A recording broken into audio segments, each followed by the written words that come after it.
The night Ethan Cole's world collapsed, he made himself a promise: never let anyone see him broken again.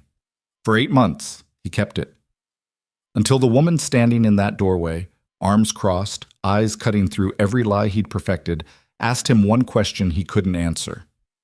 This is a story about a man who thought isolation was strength, a billionaire who refused to look away, and the moment everything changed. Stay with me until the end, hit that like button, and drop a comment with your city so I can see how far this story travels.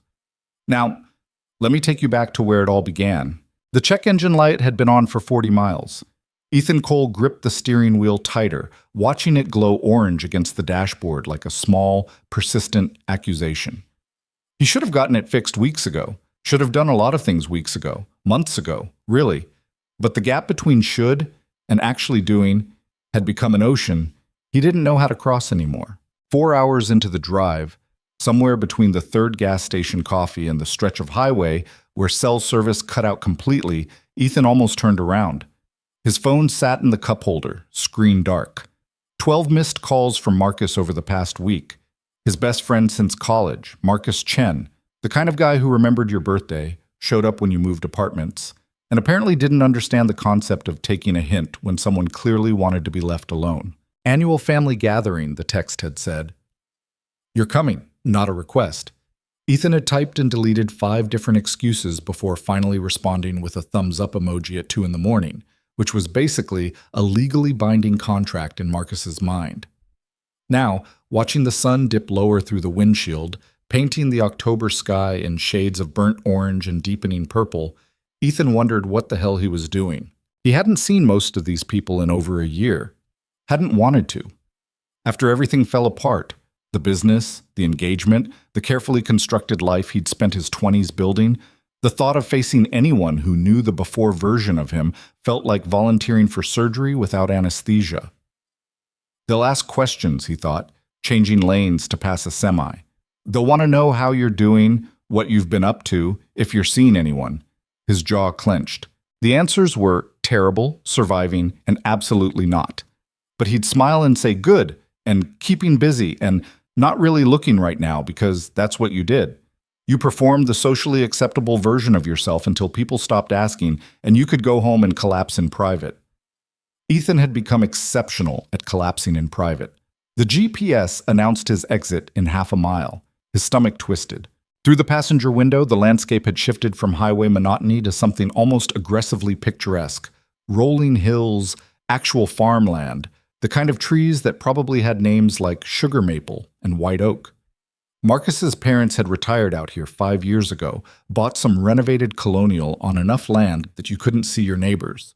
Paradise, Marcus's mom had called it during the housewarming party Ethan had attended back when he still attended things. He took the exit.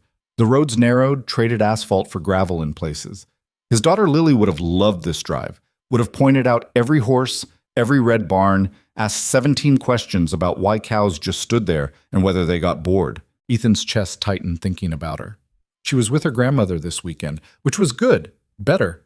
He wasn't exactly father of the year material lately, and the kid was 7, old enough to notice when Dad spent more time staring at nothing than actually engaging with the world. Last week she'd asked him if he was sad. He'd said no. She'd looked at him the way kids do when they know you're lying but don't have the vocabulary to call you on it yet. The GPS said he'd arrived. Ethan slowed, pulling up to a long driveway flanked by 2 stone pillars that definitely hadn't been there during the housewarming. Solar lights traced the path up to a house that looked like it belonged in a magazine spread about authentic New England charm. Wraparound porch, dark shutters, warm light spilling from every window. Cars lined both sides of the driveway. He counted 8, maybe 9. More people than he'd expected. More witnesses to whatever version of himself he was about to trot out. He parked at the end of the line, killed the engine. The check engine light died with it. For a long moment, Ethan just sat there. He could hear music from inside the house, something upbeat and completely at odds with the static in his head. Laughter carried through the evening air, normal people doing normal things, celebrating ordinary joy like it wasn't a miracle. His phone buzzed. Marcus. I see your car. Get your ass inside. Ethan exhaled slowly, grabbed his overnight bag from the back seat and opened the door. The October air hit him immediately, crisp and clean, carrying the smell of wood smoke and something baking. His shoes crunched on gravel as he walked toward the house, each step feeling heavier than the last. The porch stairs creaked under his weight. He could see movement through the windows now. Silhouettes of people in the kitchen, someone gesturing animatedly, heads thrown back in laughter. A kid, probably Marcus's nephew, zoomed past the front window wearing what looked like a superhero cape. Ethan reached for the doorknob. It didn't turn. He tried again. Locked. Before he could knock, the door opened. And that's when his entire plan to smile, deflect, and survive the weekend completely disintegrated. She stood in the doorway like she'd been expecting him, arms folded across a charcoal blazer that probably cost more than his monthly rent. Dark hair pulled back in a way that looked effortless, but definitely wasn't. And eyes, dark brown, almost black in the porch light, that looked at him with the kind of focused attention that made his stomach drop. Vanessa Sinclair, Marcus's younger sister. Ethan's brain stuttered trying to reconcile the woman in front of him with the last time he'd seen her. That would have been, 4 years ago? 5? Some holiday thing where she'd been home from business school, barely said 3 words to anyone, spent most of the evening reading in the corner. She'd been quiet, bookish, easy to overlook. The woman currently blocking his entrance was none of those things. "Ethan," she said. Not a question. "Vanessa." His voice came out rougher than intended. Hi." She didn't move. "Can I—" He gestured vaguely past her, toward the warmth and noise of the house. "Not yet." He blinked. "Excuse me?" "You're not walking in there until you answer something honestly." This was not happening. He'd driven 4 hours, fought through every instinct screaming at him to turn around, and now he was being held hostage on the porch by his best friend's billionaire sister, who apparently moonlighted as a doorway security guard. "Look, when was the last time you admitted you weren't okay?" The question landed like a physical blow. Ethan opened his mouth, closed it, tried to access the autopilot response that had served him so well for months. Nothing came out. Vanessa's expression hadn't changed. She wasn't smiling sympathetically or looking at him with pity. She just waited, like she had all night, like this was a perfectly normal way to greet someone. "I'm fine," he finally managed. "That's not what I asked." He stopped, something in her gaze making the lie stick in his throat. "Why does it matter?" "Because that sentence is exhausting you." It was such a simple observation, delivered so matter-of-factly, that Ethan felt something crack in his chest.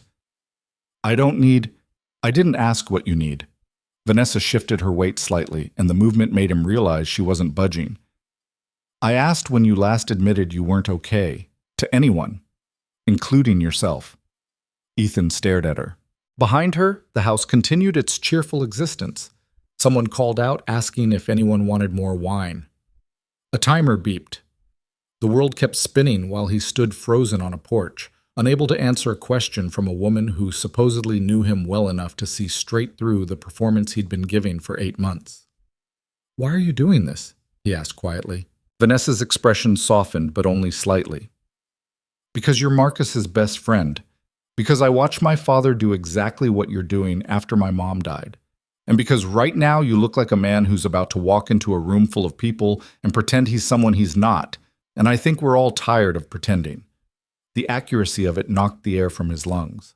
"I don't know you," he said, hearing the edge in his own voice. "We've met, maybe 3 times? You don't know anything about me." "You're right," she agreed. "I don't know your favorite color, or what you studied in college, or how you take your coffee, but I know what it looks like when someone's drowning on dry land. And I know you can't remember the last time you admitted you weren't okay, because if you could, you would have said it by now." Ethan felt his hands curl into fists at his sides. She was wrong. She had to be wrong. Because if she wasn't, if she was actually seeing him clearly right now, then every defense he'd built, every carefully maintained wall between himself and the rest of the world was completely transparent, and that was terrifying. "So what?" His voice came out sharper than he intended. "You want me to have some kind of breakdown on your porch? That your idea of a good evening? I want you to stop lying." Vanessa unfolded her arms, and the gesture somehow made her seem less like a barrier and more like a person. Not to me. To yourself. You don't March, she said simply. What? The answer is March. That's when you stopped returning Marcus's calls regularly, when you started giving one-word responses to texts, when you essentially disappeared from everyone who cares about you. She paused. He's worried. They're all worried. I'm dealing with things, Ethan said, and even to his own ears it sounded hollow. By yourself. That's what adults do. No. Vanessa's voice was quiet but absolute. That's what scared people do. The words hit him like a slap. You don't know what you're talking about, he said, but there was no heat behind it anymore, just exhaustion. Then tell me I'm wrong. She took a small step back, giving him space, but not yielding the doorway. Tell me you're handling everything fine.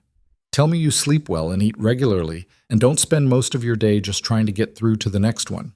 Tell me you're actually living instead of just surviving. Ethan couldn't. The silence stretched between them, filled only by the distant sounds of the party inside. Someone laughed, a full, genuine sound that felt like it came from a different universe. I can't fall apart, he finally said, his voice barely above a whisper. I have a daughter. I have responsibilities. I can't just— Who said anything about falling apart? Vanessa's expression gentled. I'm asking if you're willing to stop holding yourself together with duct tape and denial. Something in his throat felt tight. What if I don't know how to do that? It came out before he could stop it. The truth he hadn't spoken to anyone, hadn't even fully acknowledged to himself. Vanessa studied him for a long moment. Then she stepped aside. Then maybe you start by walking through this door and letting people see you. The actual you, not the version you think they need. Ethan looked past her into the warm light of the house. He could see Marcus in the kitchen now, laughing at something his dad was saying. Could see the spread of food on the dining table, the flowers in the center, the ordinariness of it all. What if they don't like what they see? The question slipped out quiet and small. Then you'll know. Vanessa held his gaze. But I'm guessing you'll be surprised. He wanted to argue, wanted to tell her this was ridiculous, that he was fine, that he didn't need some billionaire entrepreneur he barely knew analyzing him on her parents' porch. But he was so tired. Tired of pretending. Tired of the performance. Tired of waking up every morning and putting on armor that didn't actually protect him from anything. Okay, he said finally. Vanessa nodded once and pushed the door open wider. The warmth from inside rushed out to meet him, along with the smell of roasted garlic, fresh bread, and something sweet baking in the oven. Voices overlapped in conversation. Someone was telling a story that involved dramatic hand gestures. A child shrieked with laughter somewhere deeper in the house. Ethan took a breath and stepped inside. The entry opened into a large living room that flowed into an open kitchen. Exposed beams crossed the ceiling. A fire crackled in a stone fireplace. The furniture looked comfortable and lived in, nothing like the sterile showroom aesthetic he'd expected. Ethan! Marcus appeared from the kitchen like a missile, nearly knocking him over with a hug that lasted several seconds too long to be casual. About time, man. I was about to send a search party. Got held up at the door, Ethan said, shooting a glance at Vanessa, who had already moved past them toward the kitchen with an expression of complete innocence. Yeah, Vi mentioned she wanted to say hi when you arrived. Marcus pulled back, studying Ethan's face with the kind of attention that made him want to look away. You good? There it was, the question. Ethan felt the automatic response forming. Yeah, fine, good. But then he caught sight of Vanessa across the room, watching him with those dark, knowing eyes. Getting there, he said instead. It wasn't much, but it was honest. Marcus's expression shifted, surprise, then something that looked like relief. He squeezed Ethan's shoulder. Come on, Mom's been cooking since Thursday. If we don't start eating soon, she's going to start force-feeding people. The evening unfolded in ways Ethan hadn't expected. Nobody asked about the business. Nobody mentioned his ex-fiancée Claire or made sympathetic faces while asking how he was really doing. Instead, they just included him. Marcus's dad pulled him into a debate about whether the Patriots' defensive line was actually worth the hype this season. Marcus's aunt demanded his opinion on a plot hole in the mystery novel she was reading. The kids recruited him for an intense game of Uno that somehow devolved into a discussion about whether draw four cards were ethically defensible.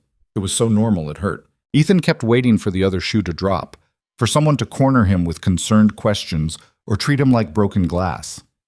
But it never happened. And through it all, Vanessa moved through the space like water, never quite still, never quite the center of attention.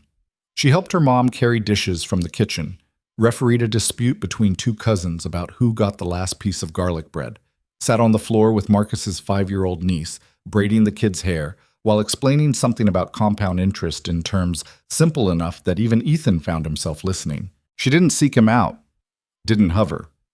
But every so often, he'd catch her looking at him with an expression he couldn't quite read. Dinner happened around a table that required 3 leaves and still barely fit everyone. The food was exactly the kind of excessive home cooking that made you understand why people wrote poems about their grandmother's recipes. Pot roast that fell apart if you looked at it wrong. Mashed potatoes with enough butter to horrify a cardiologist. Roasted vegetables that actually tasted like something. Bread so fresh it was still warm. Ethan ate more than he had in weeks. Conversation flowed around him. Stories tumbled over each other. Family legends and inside jokes, and the kind of gentle roasting that only happened when people had known each other forever. Marcus's mom told an extremely unflattering story about Marcus's middle school poetry phase. Someone's husband shared a disastrous camping trip involving a confused bear and a cooler full of steaks. The kids demanded to hear about the time Uncle Marcus allegedly got his head stuck in a banister. "That's classified information," Marcus declared, while everyone else dissolved into laughter. Ethan found himself smiling. Actually smiling, not the practiced version he'd perfected for client meetings and school pickup. "See?" Marcus nudged him. "This isn't so bad, right?" "Jury's still out," Ethan said, but there wasn't any weight behind it. Across the table, Vanessa caught his eye. She didn't smile exactly, but something in her expression shifted. Acknowledgement, maybe. Or approval. After dinner, people scattered into smaller clusters. Some migrated back to the living room. Others helped with dishes. The kids disappeared upstairs with promises that they were absolutely going to bed soon and definitely not building a blanket fort. Ethan found himself in the kitchen with Vanessa and Marcus's mom, Helen, who had refused all offers of help before immediately assigning him dish-drying duty. "Can't have people standing around being useless," she said, handing him a towel. "Bad for morale." Vanessa was already at the sink, sleeves rolled up, working through a stack of plates with the efficiency of someone who'd done this 1,000 times. "Your sister's very—" Ethan searched for the word. "Direct." Helen laughed.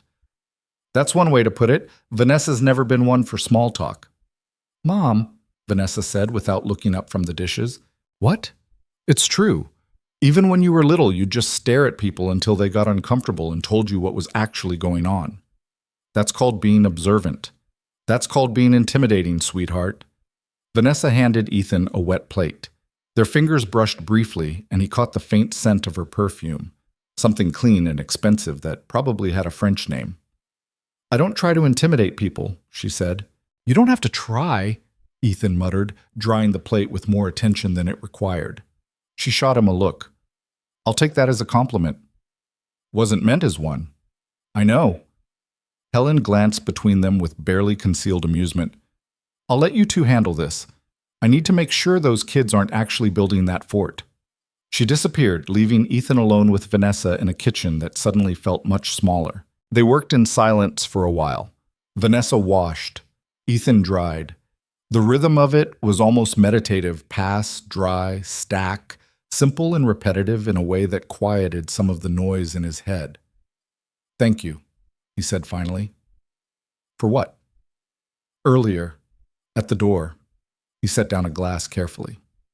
"You were right. About all of it."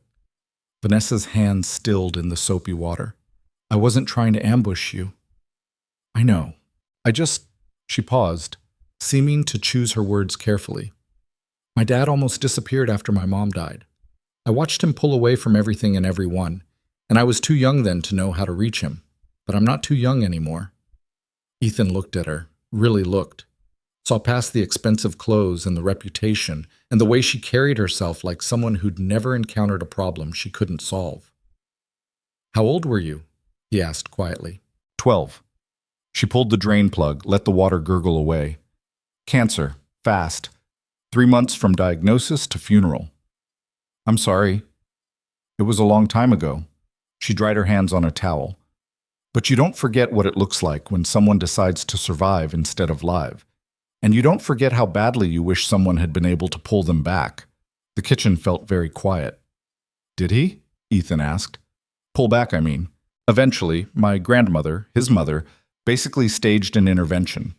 Told him he could honor my mom by disappearing or by choosing to stay present for the family she left behind. Not both. Vanessa leaned against the counter. She had this saying, "You don't honor pain by disappearing with it." The words settled in Ethan's chest like stones. I'm not... He stopped, started again. I'm not trying to disappear. Aren't you? He wanted to argue, wanted to list all the ways he was still showing up, still working, still being a dad, still technically participating in his own life. But when was the last time he'd called someone just to talk? When was the last time he'd made plans that weren't strictly necessary? When was the last time he'd done anything that wasn't just checking boxes on the list of basic human functioning? It's easier, he said finally, being alone, not having to explain myself or watch people look at me with pity or let them see you struggling. He nodded. Vanessa was quiet for a long moment. Can I tell you something? Can I stop you? Her mouth quirked. No. Then go ahead. Watching you walk through that door tonight? She held his gaze. That took more courage than anything you think you're protecting by staying isolated. It was just walking inside. It was admitting you needed something, even if you couldn't say it out loud. She pushed off the counter. Most people never get there. They convince themselves that strength means suffering alone, that asking for help is weakness. Isn't it? No. The word was absolute. It's just honest. From the living room came a burst of laughter, Marcus's distinctive bark followed by his dad's deeper chuckle. The house felt alive around them, filled with people who knew each other's worst stories and loved each other anyway. What if I'm not good at this? Ethan asked. The honesty thing. Nobody is. Not at first. Vanessa picked up the stack of dried plates, started putting them away. But you practice. You try. You mess up and try again. Sounds exhausting. More exhausting than what you've been doing? He didn't have an answer for that. They finished cleaning in comfortable silence. When everything was put away and the counters were wiped down, Vanessa pulled 2 beers from the fridge, handed him one without asking. Come on, she said. Where? Porch. The stars are ridiculous out here. He followed her outside, and she was right. The sky looked like someone had spilled diamond dust across black velvet. The kind of view you couldn't get anywhere near a city. They sat on the porch steps. Vanessa pulled her blazer tighter against the October chill. Ethan took a long drink of beer and tried to remember the last time he'd just sat. Without his phone, without a screen, without anything demanding his attention. How long has it been? Vanessa asked. Since everything fell apart. 8 months, give or take. What happened? He could deflect, could give the sanitized version he'd perfected for acquaintances who didn't really want details. But something about the darkness, the quiet, the fact that she'd already seen through every lie he'd told himself, it made the truth feel possible. My business partner embezzled from our company, he said. About $200,000 over the course of a year. I didn't notice because I trusted him, and I'm apparently an idiot. You're not an idiot. I trusted someone who stole from me. That's pretty much the definition. That's called being human. She took a sip of her beer. What happened after you found out? Company collapsed. We couldn't recover from the financial hit. I spent 3 months dealing with lawyers and creditors and trying to figure out how someone I considered a friend could do that. He stared at the label on his beer bottle. My fiancée, ex-fiancée, decided that a guy with a failed business and legal problems wasn't what she signed up for. Called off the engagement 2 weeks before the wedding. Ouch. Yeah, the word felt inadequate. So I've been regrouping. Is that what we're calling it? Despite everything, he almost smiled. What would you call it? Surviving. She looked at him sideways. Which isn't nothing, but it's not the same as living. I've got a kid to think about. Can't exactly fall apart when you're someone's primary parent. Lily, right? 7? He blinked. How did you... Marcus talks about her, says she's smart as hell and has very strong opinions about dinosaurs. That surprised a real smile out of him. She does. Did a whole presentation at school about why T-Rex's arms weren't useless, actually, and her teacher should do more research. I like her already. She's... Ethan's throat tightened. She's the only thing I haven't screwed up. You haven't screwed up being here tonight. The night's not over. Ethan. Vanessa waited until he looked at her. You're allowed to be something other than a cautionary tale or a tragedy. You're allowed to just be a person who had some really terrible things happen and is trying to figure out what comes next. The simplicity of it made his chest ache. What if I don't know what comes next? Then you don't know. That's okay too. They sat in silence, drinking beer and watching the stars. Somewhere in the distance, an owl called out. The night smelled like wood smoke and fallen leaves, and the particular kind of cold that promised winter wasn't far behind. Can I ask you something? Ethan said. Sure. Why do you care? About any of this? About me. We barely know each other. Vanessa was quiet for a long time, long enough that he thought maybe she wasn't going to answer. Because someone cared about my dad when I couldn't, she said finally. Because I know what it looks like when good people convince themselves they don't deserve help. And because, she paused, because I've been where you are. Different circumstances, but the same essential isolation. And I remember how much it hurt. You're a billionaire entrepreneur, he said. You run companies, make decisions that affect thousands of people. How could you possibly... Money doesn't make you immune to loneliness, Ethan. Success doesn't mean you stop being human. She set her beer down. 3 years ago, I had a breakdown. Full on, can't get out of bed, everything feels impossible breakdown. Had to take a leave from my company. Spent 6 weeks at my grandmother's house learning how to be a person again. He stared at her. I had no idea. Nobody did. I'm good at the performance too. She smiled without humor. But it almost killed me. The pretending. The constant pressure to be brilliant and perfect and untouchable. So I learned, the hard way, that the strongest thing you can do is admit when you're not okay. Is that why you blocked the door tonight? I blocked the door because you looked like you were about to walk into a room full of people and put on a mask that would take everything you had left. And I couldn't watch that happen to someone else. The honesty of it knocked something loose in his chest. I don't know how to do this, he said quietly. How to not be okay in front of people. How to ask for help. How to just exist without all the armor. You start small. You show up. You tell one person one true thing. Vanessa stood, brushing off her pants. And then tomorrow, you do it again. And eventually, it gets easier. Does it really? Yes. She held out her hand. Come on. Marcus is probably wondering if we killed each other out here. Ethan took her hand, let her pull him to his feet. Her grip was strong, steady. Vanessa? Yeah? Thank you for not letting me run. She held his gaze. Thank you for not running. They went back inside. Truck. The evening continued in warmth and conversation, but something had shifted in Ethan. For the first time in 8 months, he felt like maybe, just maybe, he didn't have to carry everything alone.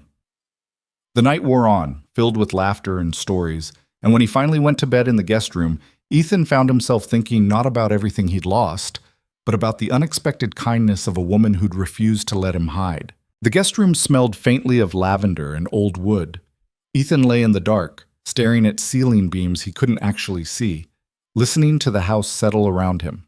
Footsteps overhead, water running through pipes, the distant murmur of voices as people said their goodnights. He should have been exhausted. 4-hour drive, emotional ambush on the porch, more social interaction in one evening than he'd had in months. But sleep felt impossible.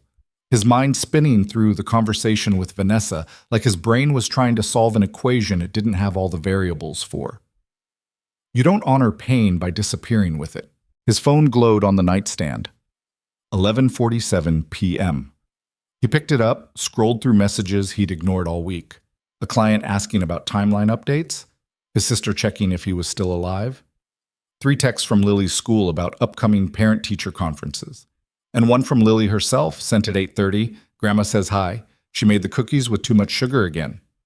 Miss you, Daddy? Something in his chest cracked. He typed back, "Miss you too, Bug. Save me a cookie. Love you." The response came immediately, which meant she definitely wasn't asleep yet, despite what his mother-in-law, ex-mother-in-law technically, though nobody seemed to know what to call that relationship anymore, had probably promised. 3 cookies. Then, "Are you having fun?" Ethan stared at the question. Was he having fun? He'd spent the evening feeling like his skin was on backwards, being analyzed by a woman who saw through him like glass, confronting truths he'd spent months avoiding. And yet, yeah, Bug, I think I am. Her response was a string of heart emojis that made him smile despite everything. He set the phone down, rolled onto his side. Through the window, he could see stars scattered across the sky like somebody's abandoned art project. The kind of darkness you couldn't find in the city, where light pollution turned the night sky into a washed-out gray. Sleep found him eventually, though his dreams were fragmented and strange. Claire's voice asking him why he couldn't just be better. His former business partner's face dissolving into numbers. Lily asking him if he was sad, over and over, while he stood frozen, unable to answer. When he woke, pale morning light was filtering through the curtains, and something smelled like coffee and bacon. Ethan dragged himself out of bed, found his clothes from yesterday, and tried to make himself presentable. The bathroom mirror showed him exactly what he expected. Hair doing whatever it wanted, stubble that had crossed from intentional to accidentally homeless, eyes that looked tired even after sleep.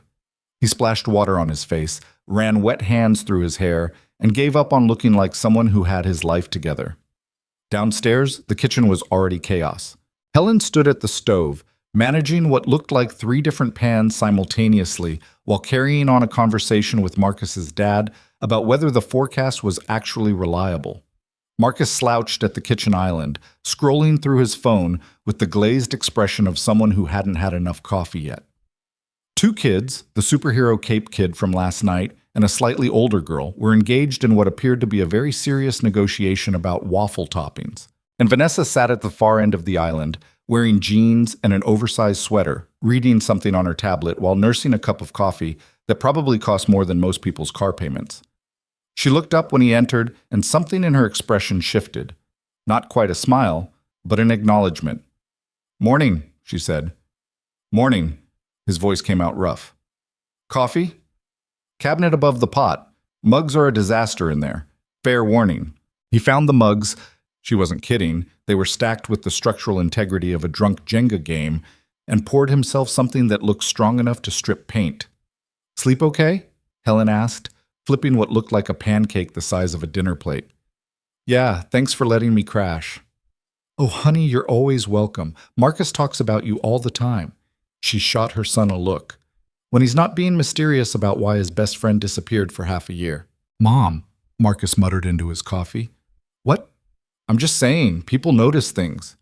Ethan felt his shoulders tense, the familiar urge to deflect rising in his throat. But then he caught Vanessa watching him with those dark, measuring eyes and remembered last night's conversation. You start small. You tell one person one true thing. "I needed some time," he said carefully, "to figure things out." Helen turned from the stove, spatula in hand. "And did you figure things out?" "Working on it." She studied him for a moment, then nodded. "Well, you're here now. That's what matters." She pointed the spatula at him. "You like pancakes?" "Love them." "Good. Sit. Eat. You look like you haven't had a proper breakfast in months." It wasn't a question, so he didn't bother denying it. The next hour passed in the comfortable chaos of a family breakfast. People filtered in and out. Marcus's aunt appeared looking like she'd fought with her hair and lost. Someone's husband stumbled downstairs requesting all the coffee immediately. The kids debated whether chocolate chips counted as a breakfast food with the seriousness of lawyers arguing precedent. Ethan ate pancakes that were probably 70% butter and listened to conversations swirl around him. It felt surreal being here, being included. Nobody treated him like a tragedy or a problem to be fixed. They just let him exist. "So Ethan," Marcus's dad said, settling into the chair across from him. "Marcus says you're in marketing?" "Was. Digital marketing consultation. The company folded earlier this year." "Ah, market stuff?" "Partner stuff, actually." The words came easier than he expected. Turns out trust is important in business partnerships. Marcus's dad made a sympathetic noise. Been there. Had a guy steal clients out from under me back in the 90s. Thought we were friends. He shook his head. Some people confuse opportunity with permission. That's one way to put it. You land on your feet? Ethan hesitated, still figuring that out. Fair enough? Marcus's dad took a long drink of coffee. You know what helped me after the whole betrayal thing? What? Stopped trying to understand it. Spent months trying to figure out how someone could do that, what I missed, what I should have seen. Drove myself crazy. He set his mug down. Finally realized some people are just wired different. Has nothing to do with you. The simplicity of it made Ethan's throat tight. Thanks, he managed. Marcus's dad clapped him on the shoulder and moved on to interrogating the kids about their homework situation, leaving Ethan alone with his thoughts and increasingly cold pancakes. He's right, you know. Ethan looked up. Vanessa had shifted closer, bringing her coffee and tablet with her. About what? It having nothing to do with you. The betrayal. She took a sip of coffee. People make choices. Those choices say everything about them and nothing about your worth. Easy to say when you're not the one who got screwed over. You think I haven't been betrayed? Her eyebrows rose. I've had employees steal proprietary information. Board members try to undermine me. A very charming VP who turned out to be embezzling funds and sleeping with half the marketing department. What'd you do? Fired him. Pressed charges. Spent 3 weeks eating ice cream and questioning every hiring decision I'd ever made. She smiled without humor. Then I got up and rebuilt better systems. Not because I'm strong or special, but because the alternative was letting him win. How very billionaire of you. How very human of me, she corrected. Money doesn't make you immune to betrayal, Ethan. It just means you can afford better lawyers. Despite himself, he almost laughed. The breakfast crowd gradually dispersed. Marcus disappeared to help his dad with something in the garage. Helen recruited the kids for a baking project that involved an alarming amount of flour. The house emptied out until it was just Ethan and Vanessa at the kitchen island, the morning sun streaming through windows that probably had a name like Original Wavy Glass in the real estate listing. Want to take a walk? Vanessa asked. Why? Because sitting around overthinking things is your default state, and I'm bored. Flattering. I'm not trying to flatter you. I'm trying to get you outside before you spiral into whatever existential crisis you're working on. She wasn't wrong, which was irritating. Fine, he said. They grabbed jackets from the coat rack by the door. His the same beaten leather he'd been wearing since college. Hers something that looked like it cost more than his monthly grocery budget. Outside, the October morning was crisp and clean, the kind of cold that woke you up better than coffee. Vanessa led him down a path that wound away from the house through what looked like deliberately wild landscaping. Native grasses swayed in the breeze, birds he couldn't name called to each other from the trees. How long have your parents lived here? He asked. 5 years. They sold the house in Boston after my mom died. Too many memories, I think. She stepped over a fallen branch. My grandmother thought they were crazy buying this much land at their age, but Dad loves it. Does all the gardening himself. Says it keeps him grounded. That what happened? After your mom? He found gardening? Among other things. Vanessa's expression went distant. Therapy. A lot of therapy. My grandmother basically moving in for 6 months. Time. It wasn't fast or easy or particularly graceful. They walked in silence for a while. The path opened into a clearing with a pond, small, probably man-made, surrounded by cattails and rocks that looked artfully placed.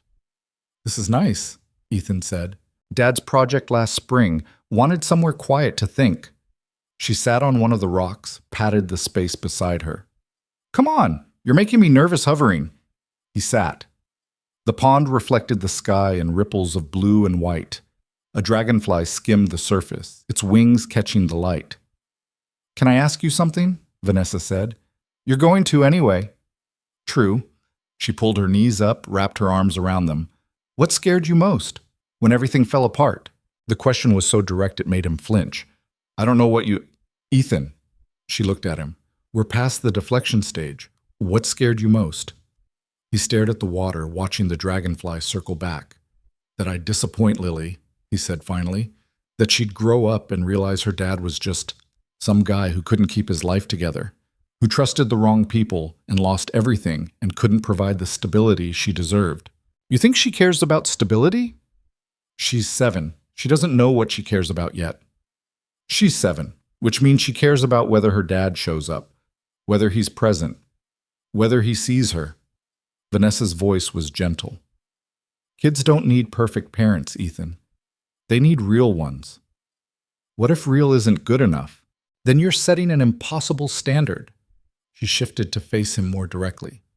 My dad wasn't perfect after my mom died.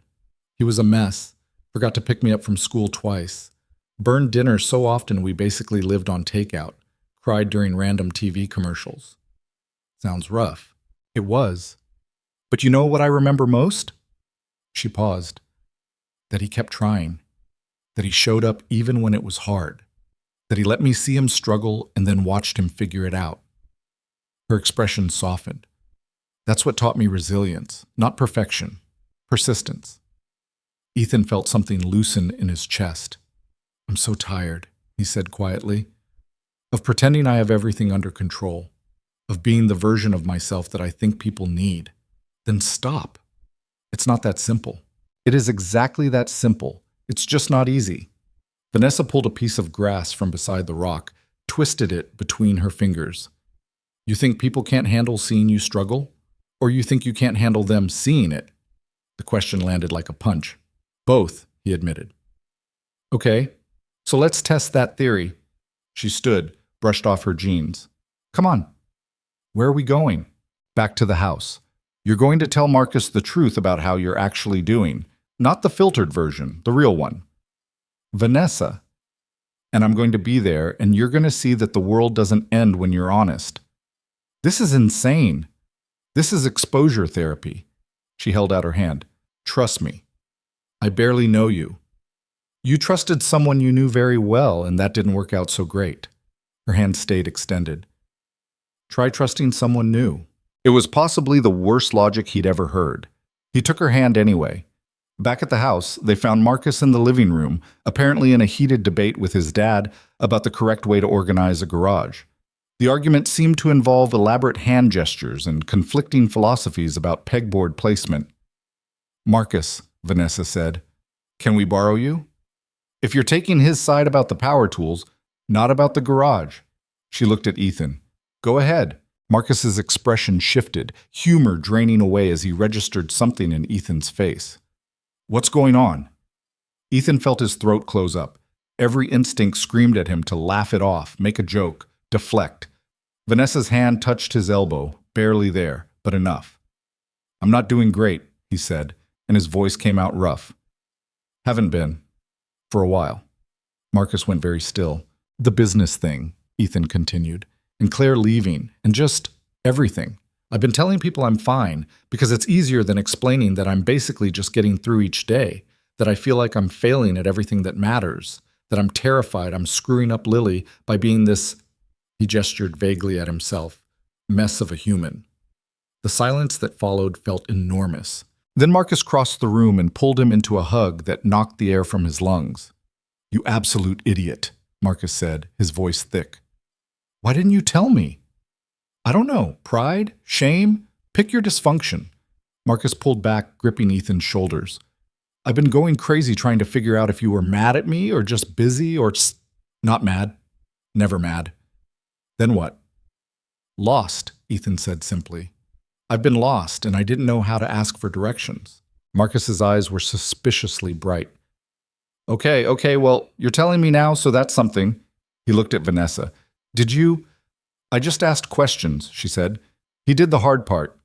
Marcus turned back to Ethan. What do you need? Money? Help with Lily? Someone to slash Claire's tires? Despite everything, Ethan laughed. No tire slashing. Your loss. I'm very good at it. I don't need money. He struggled to find the words. I needed to stop pretending. And I needed someone to make it impossible to keep pretending. So my sister cornered you. Aggressively, Ethan confirmed. Vanessa didn't look remotely apologetic. Marcus studied them both, something calculating in his expression. You two are either going to be best friends or kill each other. Potentially both, Vanessa said. Great. Perfect. Love that energy. Marcus slung an arm around Ethan's shoulders. Come on. Dad's making his famous chili for lunch, and you need to eat actual food. Also, you're staying through tomorrow. Not negotiable. I should get back. To what? Your empty apartment and the crushing weight of isolation?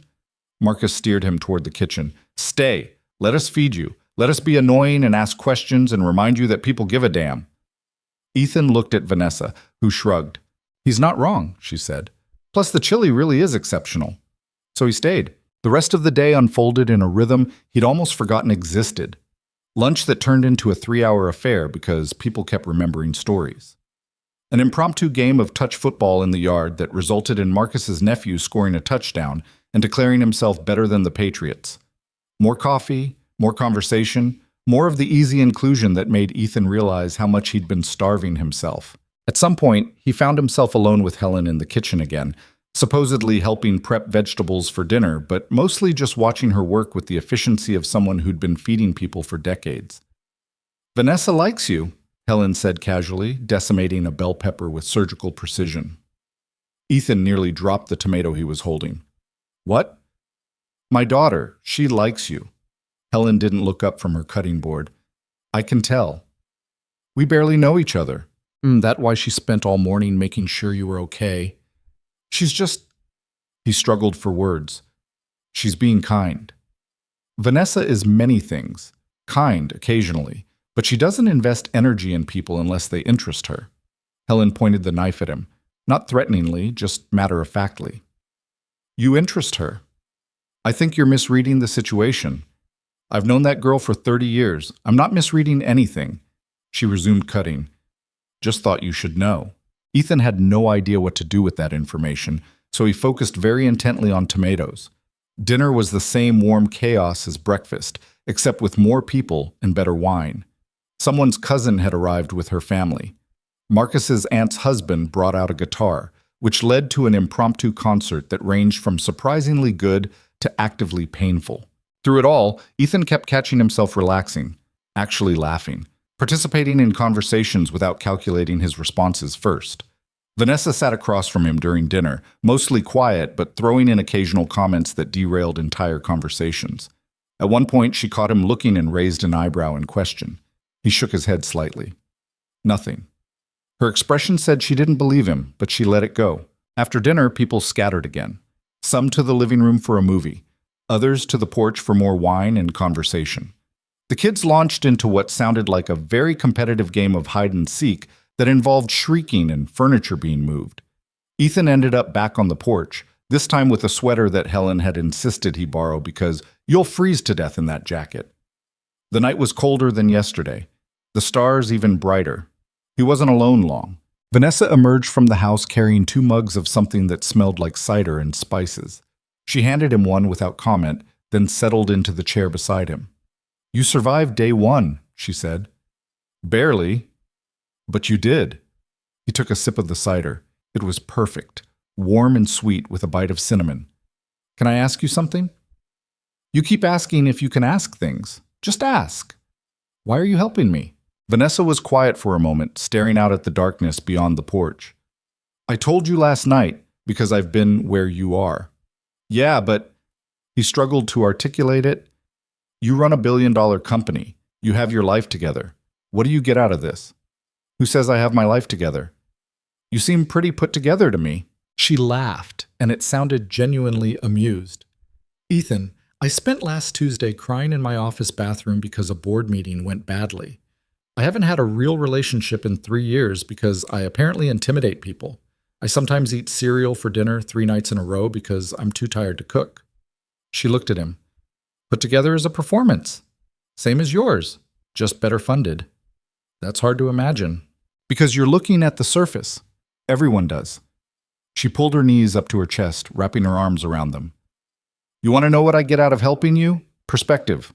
Reminder that everyone's fighting battles nobody sees. Connection with someone who doesn't want anything from me except honesty. I'm sure plenty of people want honesty from you. They want strategic honesty, calculated truth, the version that serves their agenda. She turned to look at him directly. You're the first person in months who's talked to me like I'm just a person.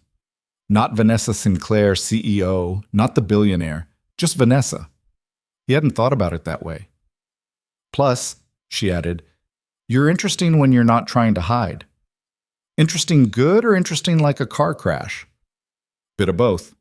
Despite himself, he smiled. They sat in comfortable silence, drinking cider and watching the stars. From inside came laughter and music and the sounds of people enjoying each other's company. Out here, it was just the two of them and the October night. Vanessa? Ethan said. Yeah? Thank you for not letting me run. She reached over, squeezed his hand once. Thank you for not running. When they went back inside, the house was winding down. Kids were being herded toward bed despite their protests. Adults were yawning into their wine glasses. The day was ending the way good days do, slowly, reluctantly, with the weight of contentment. Ethan helped clean up, exchanged goodnights, and climbed the stairs to the guest room for the second time. But this time, when he lay in bed staring at the dark ceiling, his mind wasn't spinning through anxiety and regret. He was thinking about tomorrow, about breakfast and conversation, and the possibility that maybe he didn't have to do this alone. About a woman with dark eyes who saw through him and decided he was worth standing beside anyway. And for the first time in 8 months, when sleep found him, Ethan didn't dream of things falling apart. He dreamed of things beginning to rebuild. Morning arrived with the smell of bacon and the sound of Marcus's niece practicing what might have been a recorder or possibly an instrument of torture. Ethan woke disoriented, forgot for a moment where he was, then remembered. Helen's guest room, third day at the Chen family gathering, somehow still here instead of having fled in the middle of the night like every instinct had suggested. He checked his phone. 7:23 a.m. 3 texts from Lily, all sent last night after he'd fallen asleep. Grandma let me stay up late. We watched the princess movie, the one with the ice. I made a castle out of blocks taller than me. The last message included a photo of Lily standing next to a precarious tower of wooden blocks, grinning like she'd just solved world hunger. Her hair was in lopsided pigtails and she was wearing pajamas that didn't match, and she looked so happy it made his chest hurt. He typed back, "That castle is amazing, Bug. You're an architect now. Very proud." Then, because Vanessa's words from yesterday kept echoing in his head about kids needing real parents instead of perfect ones. "Miss you lots.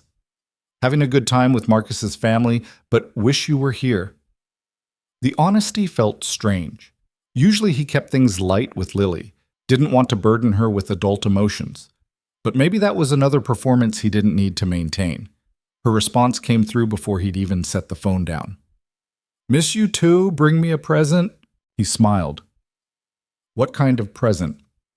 "Surprise me." Fair enough. Downstairs, the kitchen was less chaotic than yesterday, but still comfortably full. Helen stood at the stove again, apparently locked in some eternal breakfast-making loop. Marcus's dad read the newspaper with the focused intensity of someone avoiding chores. Two people Ethan vaguely recognized from dinner were debating the merits of different coffee brewing methods with the seriousness of scholars defending dissertations. Vanessa sat at the kitchen island, laptop open, typing something with the kind of speed that suggested either brilliance or frustration. She looked up when he entered, and something in her expression softened. "Coffee's fresh," she said, gesturing toward the pot without stopping her typing. "Fair warning, Jonathan made it, so it's approximately 90% caffeine." "Perfect," Ethan said, pouring himself a mug that proved she wasn't exaggerating. The first sip nearly stripped his esophagus. "Told you," Vanessa said, still typing. He sat down across from her, watching her fingers fly across the keyboard. "Working on a Sunday?" "Email never sleeps." She frowned at whatever she was reading. Board member being difficult about Q4 projections. Thinks we should pivot strategy mid-quarter, which is either genius or catastrophically stupid, depending on factors he definitely hasn't considered. What are you going to do? Respond with data he can't argue with, then ignore him if he keeps pushing. She looked up. The joy of having majority control. I can be diplomatic right up until I'm done being diplomatic. Must be nice. It has its moments. She closed the laptop. Sleep okay? Better than I have in months, actually. Good. She took a sip of her own coffee, made a face. "Jonathan, this is paint thinner." "You're welcome." Jonathan called from across the kitchen without looking up from his debate. Marcus appeared from somewhere, looking rumpled and half awake. Are we doing the thing today? Helen turned from the stove. What thing? The fall festival thing, in town, the one Mom's been talking about for 3 weeks. Oh, that thing. Helen pointed her spatula at various people. Yes, we're going, all of us. It's charming and local, and there's a petting zoo. I'm 34, Marcus said. Why would I want to pet farm animals? Because you're never too old for goats, Marcus. Don't be ridiculous. Ethan caught Vanessa's eye across the table. She was trying not to smile. You're coming too, Helen said, now pointing the spatula at Ethan. Both of you. Vanessa, put the laptop away. Ethan, stop looking like you're planning an escape route. I wasn't. You were. I raised 2 kids. I know the look. She turned back to the stove. We leave in an hour. Eat breakfast, make yourselves presentable, prepare for aggressive small-town charm. An hour later, Ethan found himself crammed into a minivan with Marcus, Vanessa, Marcus's dad, and 2 of the kids from yesterday, the superhero cape enthusiast whose name turned out to be Dylan, and his older sister Emma, who had very strong opinions about everything. Seatbelt, Emma told Dylan with the authority of someone who'd been put in charge and took it seriously. I know, Dylan said, struggling with the buckle. You're doing it wrong. Am not. R2. You have to. Here. Let me. I can do it myself. Marcus twisted around from the front seat. Dylan, let your sister help or we're leaving you here. You wouldn't. Try me. The seatbelt clicked into place. Dylan glared at Emma, who looked supremely satisfied. Vanessa sat next to Ethan in the back row, scrolling through her phone with the determined focus of someone finishing work before forced fun. He could see her screen reflected in the window, spreadsheets, charts, an email draft that looked incredibly formal. Do you ever actually stop working? He asked quietly. Do you ever actually stop overthinking? She countered without looking up. Fair point. She finished whatever she was typing, sent it, then pocketed her phone. There. Work is done. I'm officially present for goat petting and whatever else passes for entertainment in rural Massachusetts. Your enthusiasm is inspiring. I contain multitudes. The drive took 20 minutes through increasingly picturesque landscape.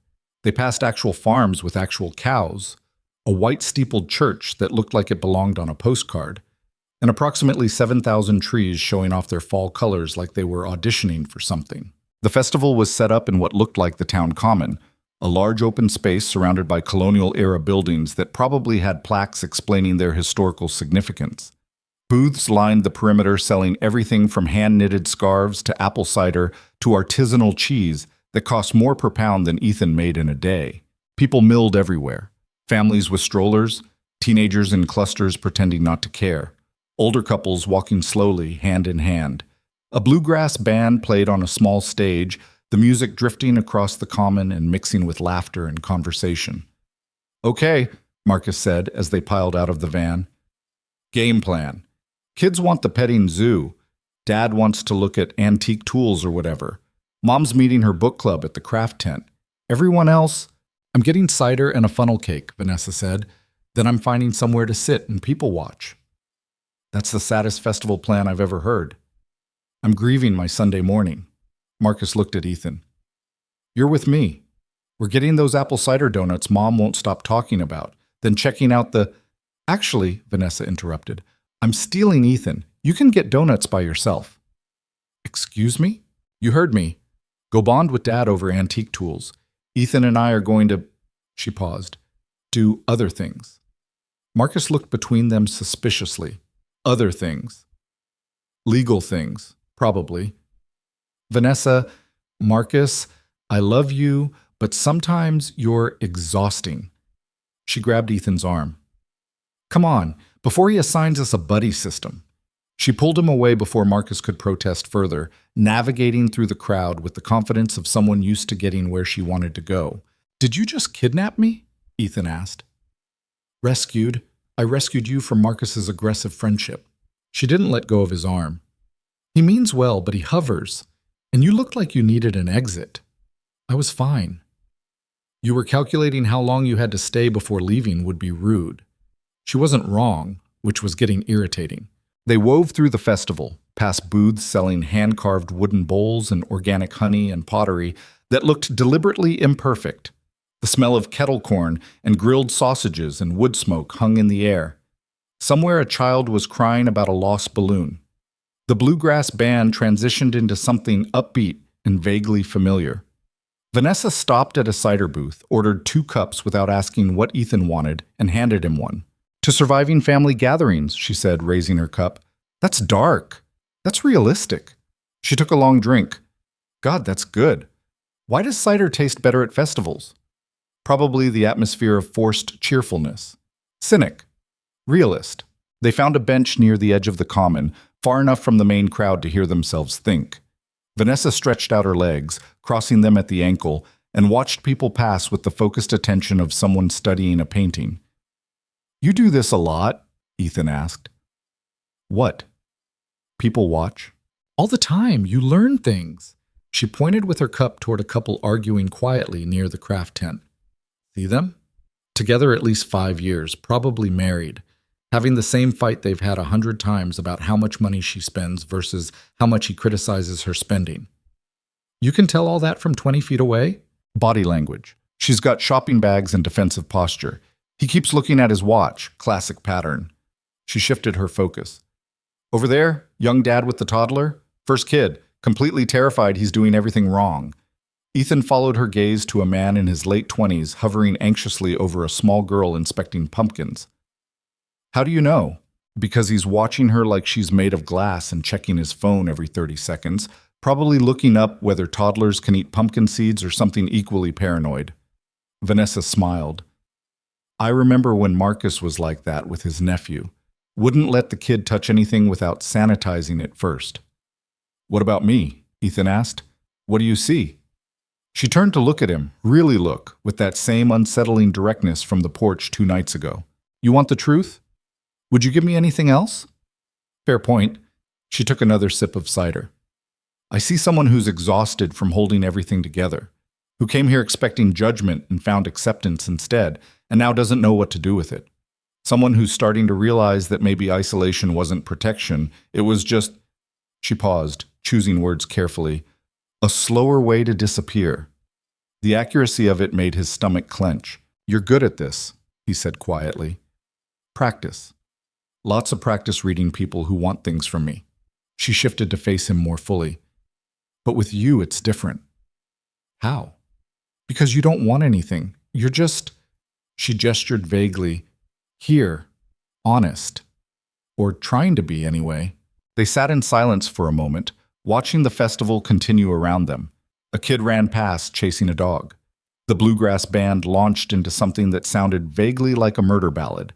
Someone nearby was arguing about the correct ratio of cinnamon to sugar. "Can I tell you something?" Ethan said. "You keep asking permission for things you're going to do anyway. This weekend has been—" He struggled to find the right word. "Strange. Good strange, but strange. And I keep waiting for the other shoe to drop, for someone to say the wrong thing, or look at me the wrong way, or for me to mess this up somehow." "That sounds exhausting." "It is." Vanessa studied him. "What if the shoe doesn't drop?" "Then I don't know what I'm doing." "Nobody does, Ethan. That's the secret everyone's too proud to admit." She finished her cider, crushed the cup slowly between her hands. "You think I have everything figured out. I'm making it up as I go. Everyone is. You run a billion-dollar company, which just means I'm making up really expensive things." She tossed the cup toward a nearby trash can, made it without looking. "Point is, you're not uniquely lost. You're just human, and maybe—" She paused. "Maybe that's enough." Before Ethan could respond, his phone buzzed. He pulled it out, expecting another message from Lily. Instead, it was a number he didn't recognize with a Massachusetts area code. The voicemail notification appeared. He almost ignored it, then something made him listen. The voice was professional, female, slightly apologetic. A recruiter from a marketing firm in Boston. They'd gotten his name from a mutual contact, were impressed with his background, wanted to discuss a potential position. Could he call back to schedule a conversation? Ethan stared at the phone. "Everything okay?" Vanessa asked. "Job offer." "Maybe. A recruiter wanting to talk anyway." He played the message again, like it might say something different the second time. "I don't understand. I haven't applied anywhere in months." "Someone recommended you." "Who would—" Then it hit him. Marcus. Probably. He's been worried about you. She watched his face carefully. How do you feel about it? I don't know. The honesty felt strange. Terrified? Hopeful? Both? That sounds about right. He pocketed the phone, tried to focus back on the festival, but his mind was spinning. A job. A real job at a real firm, not freelance scraps or half-hearted applications sent at 2 a.m. The possibility of stability, structure, something that looked like moving forward instead of just surviving, and the terror that came with it. What if he failed again? What if he couldn't handle it? What if— Stop, Vanessa said. He blinked. What? Spiraling. I can literally see you spiraling. She stood, held out her hand. Come on, you need a distraction before your brain eats itself. Where are we going? You'll see. She pulled him through the festival to the petting zoo, which turned out to be less a zoo and more a fenced area containing goats, sheep, a couple of extremely patient ponies, and what might have been a miniature donkey or a very confused dog. This is your solution? Ethan said. Farm animals? Animals don't judge. Animals don't care about your employment history or your failed relationships. Animals just want snacks and minimal effort petting. She grabbed a cup of feed pellets from the attendant, dumped half into Ethan's hand. Now, feed something and stop overthinking. A goat approached immediately, eyeing his hand with the intensity of a predator spotting prey. That goat looks aggressive, Ethan said. That goat looks hungry. Big difference. Vanessa held out her own hand, and a smaller goat trotted over, eating delicately from her palm. See? Peaceful. Ethan extended his hand. The aggressive goat attacked the pellets like it hadn't eaten in weeks, its rough tongue scraping his palm. Okay, wow, that's very enthusiastic. He likes you. He likes food. I'm just the delivery system. Same thing, really. Despite himself, Ethan laughed. The goat finished the pellets and head-butted his hand, clearly demanding more.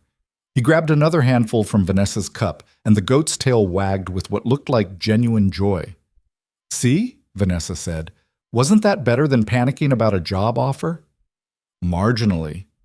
I'll take it. They spent 20 minutes feeding various animals and watching other people do the same. Dylan and Emma showed up at some point, Dylan immediately declaring himself the Goat King, while Emma lectured everyone on proper animal handling techniques she'd apparently learned from a YouTube video. Marcus appeared carrying a bag of apple cider donuts and wearing an expression that suggested he'd witnessed something either very funny or mildly disturbing. You two look domestic, he said. We're feeding goats, Vanessa said. That's not domestic, that's agricultural. Same energy. He offered the bag to Ethan. Donut? Ethan took one. It was still warm, covered in cinnamon sugar, and tasted exactly like fall should taste. Okay, that's incredible, he admitted. Told you. Mom knows her donuts. Marcus looked between them again, that calculating expression back. So what's happening here? Nothing's happening, Vanessa said. You've been hanging out with my best friend all morning. I'm being friendly. You wanted me to be friendly. Now you're suspicious of friendly? I'm suspicious of you specifically being friendly. You're not a friendly person. I'm extremely friendly. You once told a Fortune 500 CEO that his presentation was aggressively mediocre. That was friendly. I could have said what I really thought. Ethan watched the sibling dynamic play out with the familiarity of people who'd been arguing the same way for decades. It reminded him of conversations with his own sister before she'd moved to Seattle, and their relationship had faded to holiday phone calls and occasional texts. You should call her back, Marcus said suddenly, nodding at Ethan's phone. The recruiter. How did you— Because I'm the one who sent them your information. Cassie Reynolds, she runs talent acquisition at Morrison & Park. Good firm, growing. They need someone who actually understands digital strategy instead of just buzzwords. He took a donut from the bag. I might have talked you up a bit. Marcus, before you get weird about it, I didn't do it because I feel sorry for you. I did it because you're good at what you do, and they need good people. And why the hell shouldn't I connect those dots? He bit into the donut. Call her back. Worst that happens is it doesn't work out. Best case, you get a job that doesn't make you want to fake your own death. Vanessa was watching Ethan carefully. He's right, you know. About which part? All of it, but especially the part about you being good at what you do. She dusted sugar off her hands. You spend so much time thinking about what you lost, you forget what you still have: skills, experience, the ability to analyze markets and create strategies that actually work. None of that disappeared just because one person betrayed you. What if I fail again? Then you fail. She said it matter-of-factly, like she was commenting on the weather. Failure isn't death, Ethan. It's just information about what didn't work. Easy for a billionaire to say? Easy for a human being with perspective to say, she corrected. I failed plenty, lost contracts, hired wrong, made strategic decisions that cost millions. The difference is I don't let failure define me. I let it teach me. Marcus's phone rang. He glanced at it, made a face. It's Mom, probably wondering where everyone went. He answered. Yeah, we're at the petting zoo. Uh-huh. No, I don't know where Dad is. Have you tried? He wandered off, still talking. Ethan and Vanessa were left standing in front of the goat pen, surrounded by the noise of the festival and the smell of animals and fried food. What if this doesn't last? Ethan said quietly. This? He gestured vaguely at everything around them, feeling like maybe things could be okay again. What if I go home and fall back into the same patterns? Vanessa turned to look at him fully. Then you don't go back to the same patterns. It's not that simple. It is exactly that simple. It's just not easy. She stepped closer, and he could smell her perfume again, something clean and expensive cutting through the festival smells. Healing isn't a straight line, Ethan. Bad days don't erase progress. You're going to have mornings where getting out of bed feels impossible. You're going to have moments where the loneliness hits you so hard you can't breathe. That doesn't mean you failed. It means you're human. How do you know all this? Because I've been there. Because my therapist is very good and very expensive and drilled it into my head until I believed it. She smiled slightly, and because I watched my dad claw his way back from grief, and it wasn't pretty or linear or anything like the movies. It was messy and slow and full of setbacks. But he did it, and so can you. Something in Ethan's chest loosened. I don't know how to thank you, he said, for this weekend, he struggled to find words, for seeing me, the actual me, not the version I've been pretending to be. You don't have to thank me. Her voice was soft. Just promise me something. What? Don't disappear again. Not from Marcus, not from yourself. When it gets hard, and it will get hard, reach out, call someone, ask for help. Don't default back to isolation. I promise. Say it like you mean it. He met her eyes, those dark, intelligent eyes that had seen through him from the first moment. I promise. I won't disappear. She nodded once, satisfied. Marcus returned, looking harassed. Okay. Mom wants everyone back at the van in 20 minutes. Something about needing to get home to start dinner, which is insane because it's barely noon, but apparently that's how pot roast works. God, I love your mom's pot roast, Ethan said. Everyone loves Mom's pot roast. It's objectively perfect. Marcus looked at Vanessa. You coming back with us or staying to terrorize the locals? I'll terrorize from home, thanks.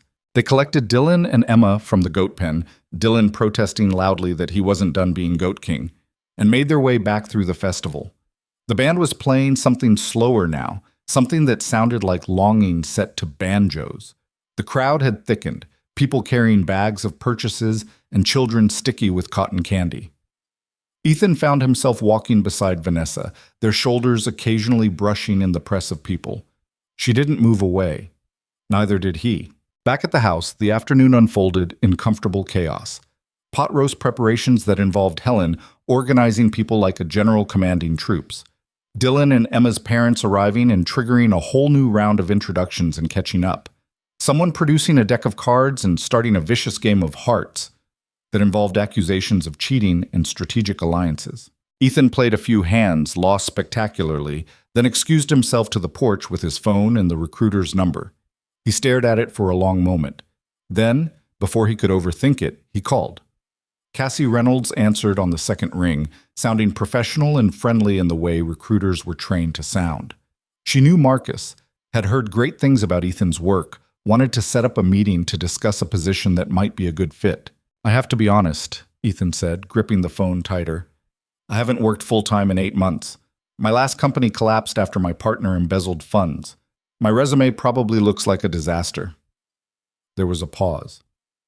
Marcus mentioned some of that, Cassie said carefully. Can I be honest with you? Please. We're not looking for someone with a perfect track record. We're looking for someone who understands digital strategy, can manage complex client relationships, and won't fall apart when things get complicated. Based on everything Marcus told me, and based on this conversation, you sound like someone who's honest about challenges instead of hiding from them. That's actually valuable. Ethan felt something shift in his chest. When would you want to meet? He asked. They scheduled a call for Tuesday afternoon. When Ethan hung up, he sat staring at the phone for a long moment, trying to process what had just happened. The door opened. Vanessa stepped out, carrying 2 glasses of wine. Eavesdropping? He asked. Absolutely. She handed him a glass, sat down beside him. How'd it go? I have a call Tuesday. Could be nothing. Could be something. It's something, she said with certainty. Even if this specific job doesn't work out, you took the step. That matters. They sat in silence, drinking wine and watching the sun start its slow descent toward the horizon. The October light turned everything golden, made the trees look like they were on fire. I should probably head back tomorrow, Ethan said. Pick up Lily, get back to real life. Probably. But I don't want to. Vanessa looked at him. Then stay another day. I can't just... Why not? What's waiting for you at home that can't wait one more day? He tried to think of a reason and came up empty. Okay, he said. One more day. She smiled, and it was the first fully unguarded smile he'd seen from her. It changed her whole face, made her look younger and less like a CEO and more like just Vanessa. Good, she said, because Mom's planning a big goodbye breakfast tomorrow, and if you miss it, she'll never forgive you. They sat until the wine was gone and the sky had shifted from gold to pink to deep purple, until Helen called them in for dinner and the house filled with warmth and noise again, until Ethan realized he'd gone an entire day without feeling like he was drowning. And when he climbed the stairs to the guest room that night, he found a note slipped under his door in handwriting he recognized as Vanessa's. Bad days don't erase progress. Remember that. He folded it carefully and put it in his wallet, next to the photo of Lily he carried everywhere. Then he slept better than he had in months. The drive home felt longer than the drive there, even though the distance was exactly the same. Ethan left the Chen house Monday morning after a breakfast that Helen had somehow turned into a production involving 3 types of eggs, homemade biscuits, and what she called real maple syrup, not that corn syrup garbage. Marcus had hugged him hard enough to crack ribs, made him promise to call after the interview, then threatened bodily harm if Ethan disappeared again.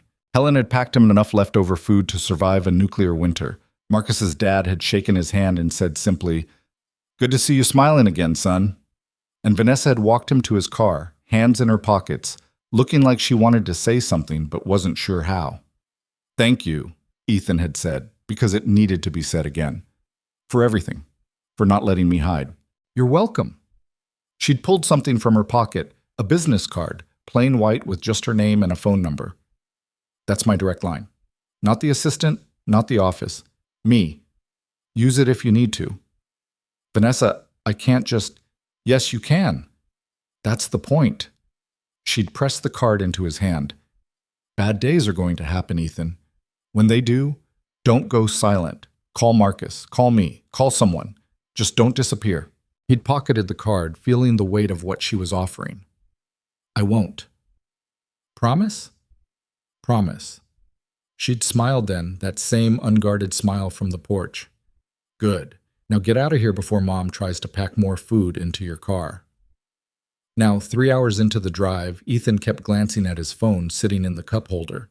He'd texted Lily that he was on his way, gotten back a string of excited emojis, and a demand to know about the surprise present. He'd stopped at a rest area and bought her a stuffed goat from the gift shop, which was either perfect or deeply weird. Hard to tell with 7-year-olds. The check engine light was still on. He should really get that fixed. His phone rang. Marcus. Ethan answered on Bluetooth. "Miss me already?" "Obviously. Also, Mom wanted me to make sure you didn't forget the Tupperware in your trunk. She needs those back. I'll wash them and mail them. She'll send detailed instructions on proper washing technique. Fair warning." A pause. "You doing okay?" "Yeah, actually, yeah." "Good. Because Vanessa's been weird since you left. Ethan's grip tightened on the wheel. Weird how? Quiet, thoughtful. She keeps looking at her phone like she's expecting a call. Marcus's tone shifted, got that calculating edge to it. You two were pretty chummy this weekend. We talked. She helped me through some stuff. That's it. Uh-huh. Marcus, mais but. I'm just saying, I've never seen her invest that much energy in someone she just met. Usually, she's all business. But with you, she was… He paused, searching for words. Different. Present. She was being kind. Vanessa's never just kind. She's strategic, intentional. Everything she does has a reason. Another pause. I think she likes you. As a person. As her brother's friend who needed help. Keep telling yourself that. Marcus laughed. Anyway, call me after the interview tomorrow. And Ethan? For real, you did good this weekend. Coming here, opening up, not running away when things got uncomfortable. That took guts. After they hung up, Ethan drove in silence, Marcus's words circling his head. He'd been so focused on his own survival, his own problems, that he hadn't really considered what this weekend might have meant from Vanessa's perspective. She'd given him her direct number. Had spent hours talking him through things, pushing him past his defenses, refusing to let him hide. Had looked genuinely pleased when he'd promised not to disappear. But that didn't mean, it couldn't mean… His phone buzzed. A text from an unknown number. You're overthinking. I can sense it from here. V. Despite himself, he laughed out loud. He texted back one-handed, probably illegally. How did you get this number? Marcus gave it to me. Also, you're probably texting while driving. Stop that. Are you always this bossy? Yes. It's part of my charm. Drive safe. He pocketed the phone, but he was smiling for the next 20 miles. Lily was waiting on his ex-mother-in-law's porch when he pulled up, vibrating with the barely contained energy of a child who'd been promised a surprise. She launched herself at him the moment he got out of the car, nearly knocking him over. Daddy, you're back. Did you bring it? Did you bring the surprise? Maybe. He hugged her tight, breathing in the smell of her strawberry shampoo and the particular sweetness of 7-year-old energy. Did you miss me? So much. Grandma let me help bake cookies and we watched 3 movies and I built the best blanket fort ever, but then it fell down and I got sad. But then Grandma said we could rebuild it even better. She pulled back, studying his face with unsettling intensity. You look different. Different how? Less sad. She said it simply, matter-of-factly. Your eyes look less sad. The observation made his chest tight. I had a good weekend, Bug. With Uncle Marcus? And his family. They say hi. Did you see Aunt Vanessa? Ethan blinked. You know Vanessa? Uncle Marcus showed me pictures. She's really pretty and really rich, and she runs a whole company. Lily's eyes went wide. Did you meet her? Is she nice? Yeah, I met her, and yeah, she's nice. Does she have a boyfriend? What? Why would you ask that? Lily shrugged with the baffling logic of children. Uncle Marcus said she needs to find someone who's not boring. Are you boring, Daddy? Apparently not boring enough. He grabbed the stuffed goat from the car. Here, your surprise. Lily's face lit up like Christmas morning. A goat? I love him. What's his name? He doesn't have one yet. You get to name him. Professor Fluffybottom. Wow, that's very specific. He looks like a professor, and his bottom is fluffy. She hugged the goat to her chest. Thank you, Daddy. This is the best surprise ever. They said goodbye to Lily's grandmother, who gave Ethan the same searching look everyone seemed to give him lately, like they were checking to see if he was actually okay or just performing okay. He must have passed the test because she smiled and told him to take care of himself. In the car, Lily chattered nonstop about her weekend, the cookies, the movies, the blanket fort disaster and triumph, a complicated story about a neighbor's cat that may or may not have been embellished. Ethan listened, really listened, instead of just nodding while his mind was somewhere else. Daddy? Lily said as they pulled into their apartment parking lot. Yeah, Bug. I'm glad you're less sad. He looked at her in the rearview mirror. Me too. Their apartment felt smaller than he remembered, more quiet. Lily immediately disappeared into her room to introduce Professor Fluffybottom to her other stuffed animals, leaving Ethan alone with the silence and the evidence of his barely functional life. Dishes in the sink from before he left. Laundry in piles that might be clean or dirty, hard to tell at this point. Mail stacked on the counter, mostly bills and credit card offers and catalogs for furniture he couldn't afford. He'd left this place Friday feeling like he was drowning. Now, standing here after a weekend of warmth and connection, and people who saw him clearly and didn't look away, the contrast was almost painful. His phone buzzed. Vanessa. You made it back. Yeah. Lily loves the goat, named it Professor Fluffybottom. That's an incredible name. She sounds amazing. She is. Currently introducing the professor to the rest of the stuffed animal faculty. Obviously. That's proper protocol. Ethan found himself smiling at his phone like an idiot. He moved to the kitchen, started dealing with dishes because he needed something to do with his hands. Another text. How are you feeling? About being back? He thought about lying, about defaulting to the automatic fine that had been his shield for months. Then he remembered the promise he'd made. Honest answer? Apartment feels lonely after your family's house. But I'm not spiraling, just adjusting. That's normal. Loneliness isn't the same as giving up. When did you get so wise I'm not wise? I'm just further along in the same process you're starting. He finished the dishes, moved to the laundry. Sorted clean from dirty, started a load. Simple mechanical tasks that made the space feel more manageable. Lily emerged from her room, Professor Fluffybottom clutched under one arm. Daddy, can we have pancakes for dinner? It's 4 in the afternoon. Breakfast for dinner. You said we could do that sometimes. She had him there. Okay, pancakes for dinner. With chocolate chips? Don't push it. Please? I'll help make them. And because his daughter was looking at him with those enormous, hopeful eyes, and because he'd spent a weekend learning that saying yes to connection was better than saying no out of habit, he agreed. They made pancakes together in their tiny kitchen. Lily stood on a stool, helping pour ingredients and getting flour absolutely everywhere. She insisted on adding just a few chocolate chips, which turned into approximately half a bag. The kitchen became a disaster zone of batter and eggshells and spilled milk. It was perfect. They ate at their small table, just the two of them, pancakes that were slightly burnt on the edges and too sweet in the middle, orange juice in cups that didn't match. Daddy? Lily said, syrup on her chin. Can we do this more? Make pancakes? Be together like this. Happy. She swung her legs under the table. I like when you're happy.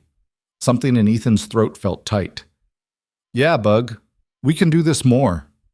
After dinner, after the dishes, after Lily's bath, after 3 stories and 2 glasses of water and 1 more trip to the bathroom, Ethan finally collapsed on his couch in the quiet apartment. His phone showed 3 missed calls from his sister, 2 texts from Marcus asking if he'd survived the drive, and 1 from Vanessa. Remember, bad days don't erase progress. You're doing fine.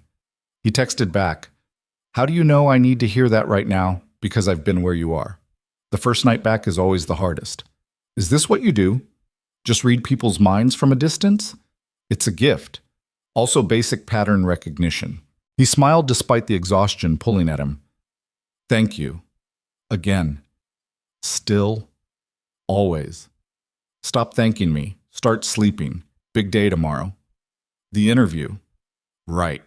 He'd almost forgotten in the chaos of pickup and pancakes and Professor Fluffybottom's introduction to society. Tuesday morning arrived faster than Ethan wanted. He dropped Lily at school, where she informed her teacher very seriously that her daddy had brought her a professor from Massachusetts. Then he drove home, changed into clothes that hopefully said competent professional instead of disaster human in disguise, and waited for the phone to ring. At exactly 2 p.m., it did. Cassie Reynolds was everything Marcus had promised, sharp, direct, but not unkind. She walked him through the position. Digital Strategy Director for Morrison & Park, a mid-sized firm that handled everything from tech startups to established brands trying to figure out social media. The role would mean client management, team leadership, strategy development. Real work. Important work. Marcus spoke very highly of you, Cassie said. Mentioned you'd been through some challenges recently, but that your strategic thinking was some of the best he'd seen. That's generous of him. Is it untrue? Ethan paused. No, I am good at what I do. I just haven't done it in a while. Why not? And there it was. The moment where he could deflect, minimize, perform the sanitized version. Instead, he heard Vanessa's voice in his head. The strongest thing you can do is admit when you're not okay. My business partner embezzled from our company, Ethan said. About $200,000 over a year. When I found out, the company collapsed under the financial strain and legal complications. My fiancée left. I spent the next 8 months basically just surviving. He took a breath. I'm not proud of checking out for that long, but I'm ready to check back in now. The silence on the other end lasted long enough to make him sweat. That's remarkably honest, Cassie said finally. Is that a problem? The opposite, actually. Most people would have given me some corporate speak about pursuing other opportunities or taking time to recalibrate. She sounded almost amused. I appreciate directness.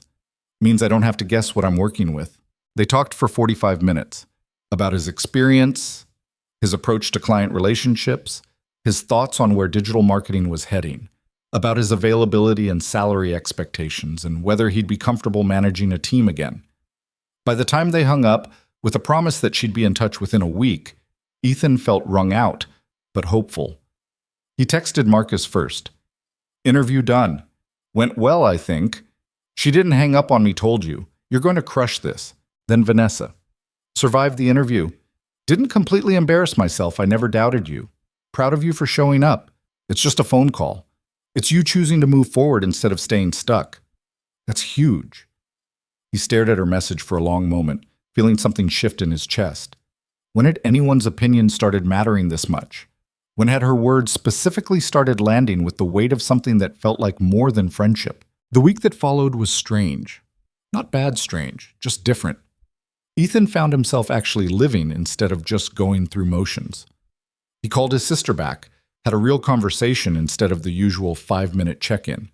She asked how he was doing, and he told her the truth, that he was struggling but working on it, that he'd spent a weekend with Marcus's family and it had helped. About time, she'd said. I've been worried about you. I know. I'm sorry. Don't apologize. Just don't disappear like that again. He started cooking actual meals again instead of rotating through the same 3 frozen dinners. Started going to the park with Lily after school instead of defaulting to screen time. Started returning emails and texts instead of letting them pile up in an overwhelming mountain of social obligation. And he texted Vanessa. Not constantly, they were both busy, but regularly enough that it became a thing. She'd send him articles about marketing trends with commentary that was usually hilarious and occasionally brutal. He'd respond with observations about parenting that made her laugh. She told him about difficult board meetings and demanding clients. He told her about Lily's increasingly elaborate Professor Fluffybottom backstory. She's decided he has a PhD in advanced snuggling, Ethan texted Wednesday night. That's a very specialized field, Vanessa replied. Competitive program. Apparently he graduated top of his class from Cuddle University. Obviously. He has that look about him. Thursday afternoon, Cassie called back. They wanted to bring him in for an in-person interview. Next Tuesday, 10 a.m., meet with the partners and the team he'd potentially be leading. This is good, Cassie said. They don't waste time on in-person meetings unless they're serious. After he hung up, Ethan sat in his car in the school parking lot. He'd just picked up Lily, trying to process what was happening. A real job. A real opportunity. The possibility of stability and structure and something that looked like the future instead of just survival. Daddy, why are you smiling weird? Lily asked from the back seat. I might have a job interview next week. Is that good? Yeah, Bug, that's good. Will you have to wear a tie? Probably. You look funny in ties. Thanks for that. She giggled and the sound filled the car like sunlight. He texted Vanessa. They want me to come in person. Next Tuesday. Her response was immediate. Ethan. That's amazing. I'm terrified. Good. Means you care. You're going to kill it. What if I don't? Then you don't. But that doesn't change the fact that you showed up, that you tried, that you're choosing to move forward. The outcome matters less than the choice. He read her message 3 times, letting the words settle. Thank you. For believing I could do this when I couldn't, I just reminded you what was already there. You did the actual work. That night, after Lily was asleep, Ethan pulled out the note Vanessa had left under his door. Bad days don't erase progress. He stuck it to his bathroom mirror where he'd see it every morning. The weekend passed in a blur of normal life: grocery shopping, laundry, a birthday party for one of Lily's classmates that involved far too much sugar, and a bounce house that seemed structurally questionable. Sunday evening, Ethan found himself actually planning for the week ahead instead of just dreading it. Monday night, he tried on every combination of shirt and tie he owned, finally texting a photo to Marcus with the message, "Which one says competent adult?" Marcus replied, "The blue one. Also burn the yellow tie." Seriously. Then Vanessa, "Marcus is right about the yellow tie. Also, you look good. Stop overthinking. Did Marcus send you this photo? We have a group chat about you. It's very active. That's horrifying. That's friendship. Get used to it." Tuesday morning arrived with all the weight and terror Ethan had anticipated. He dropped Lily at school early. She made him promise to text her how it went, which was both adorable and added pressure he didn't need. He drove to downtown Boston through traffic that seemed designed to test his blood pressure. Morrison and Park occupied the 8th floor of a building that looked expensive in the subtle way that actually expensive things do. Glass and steel and minimalist furniture that probably cost more than his car. The receptionist smiled, offered coffee, directed him to a conference room with a view that showcased the city in late October glory. All gray sky and buildings that looked important. Cassie met him there, shook his hand, made small talk that helped his pulse settle from panic attack to merely extremely nervous. Then the partners arrived. 2 men and a woman, all probably in their 50s, all carrying the particular energy of people who'd seen every trick in the book and weren't easily impressed. For 90 minutes, they grilled him about his approach to digital strategy, how he'd handle difficult clients, his thoughts on emerging platforms, and whether they were worth the investment, about his previous work, his successes, and more pointedly, his failures. "Tell us about the company that folded," one of the partners said. Thomas, Ethan thought his name was. "What happened there?" Ethan could feel the room's attention sharpen. "My business partner embezzled funds over the course of a year," he said. "I trusted him, which turned out to be a mistake. The financial damage was too severe to recover from, and the company dissolved." "And what did you learn from that?" It was the kind of question designed to test whether someone could extract value from disaster. "That trust without verification is naive," Ethan said. "That you need financial oversight systems even with people you consider friends. That when something feels wrong, it probably is, and ignoring that instinct costs you." He paused. "And that failure, even catastrophic failure, doesn't have to define you unless you let it." The partners exchanged glances. They asked more questions, walked him through hypothetical scenarios, introduced him to the team he'd be leading, 5 people ranging from mid-20s to early 40s, all looking at him with the particular skepticism of employees evaluating a potential new boss. He answered honestly, admitted when he didn't know something, asked questions of his own about company culture and client relationships and what success looked like in this role. By the time it ended, Ethan's brain felt like soup. "We'll be in touch," Thomas said, shaking his hand. "Probably by end of week," which could mean anything. Ethan drove home in a daze, pulled into his parking lot, and just sat in his car for 10 minutes trying to process what had happened. His phone buzzed. Vanessa. "How did it go?" "I have no idea. Either really well or catastrophically. Can't tell." "That's normal. Interviews are terrible at providing real-time feedback. I told them about the embezzlement, about everything." "Good. Honesty is always better than performance. What if they think I'm a risk? Then they're not the right fit. But I'm guessing they see what I see. Someone who survived something terrible and came out stronger." He stared at her message, feeling something warm spread through his chest. "Can I call you?" "Always." She answered on the first ring. "Hey," she said, and just the sound of her voice made him feel more grounded. "Hey, I needed to hear a friendly voice." "How friendly are we talking? Acquaintance friendly or Vanessa?" "Sorry, deflecting with humor, bad habit." She paused. "Talk to me. How are you actually feeling?" "Exhausted, hopeful, terrified. All of it at once." "That sounds about right." He could hear background noise, people talking, the hum of an office. "Hold on, let me—" Her voice got muffled, then clearer. "Okay, I'm in my office now. Private. Keep going." I don't even know what I'm saying. This morning felt impossible.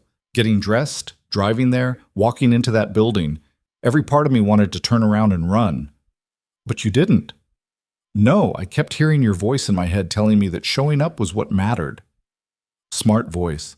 You should listen to it more often. Despite everything, he smiled. It's getting harder not to. Silence. Not uncomfortable. Something else. Something that felt like standing at the edge of something important. Ethan, Vanessa said carefully, can I be honest about something? You're always honest. True. But this is... She paused. I've been thinking about you. A lot.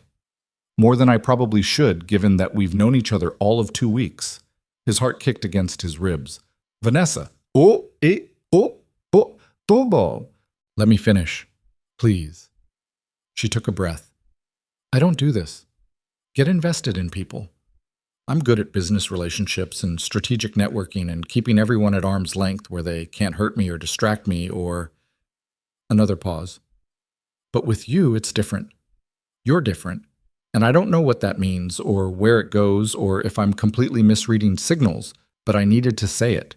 Because life's too short to pretend you don't care about things that matter. Ethan sat in his car, phone pressed to his ear, trying to breathe normally. You're not misreading anything, he said quietly. No. He struggled for words. I've been falling for the woman who blocked my entrance and refused to let me hide, who sees through every defense I've got and decided I was worth standing beside anyway. Who sends me texts at exactly the moment I need them and makes me believe I can actually do this. This being living, moving forward, all of it. He could hear her breathing on the other end. So what do we do about that? She asked. I have no idea. You're a billionaire CEO. I'm a single dad who's barely getting his life together. You live in Boston. I'm 2 hours away. It's complicated. Most worthwhile things are. Vanessa, I'm not asking you to figure everything out right now, Ethan. I'm just saying I'm here.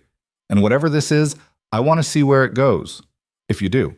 He looked up at his apartment building, at the life he was rebuilding piece by piece, at the future that felt possible again because she'd refused to let him disappear into isolation. Yeah, he said. I do. Okay then. He could hear the smile in her voice. We'll figure it out. Just like that? Just like that.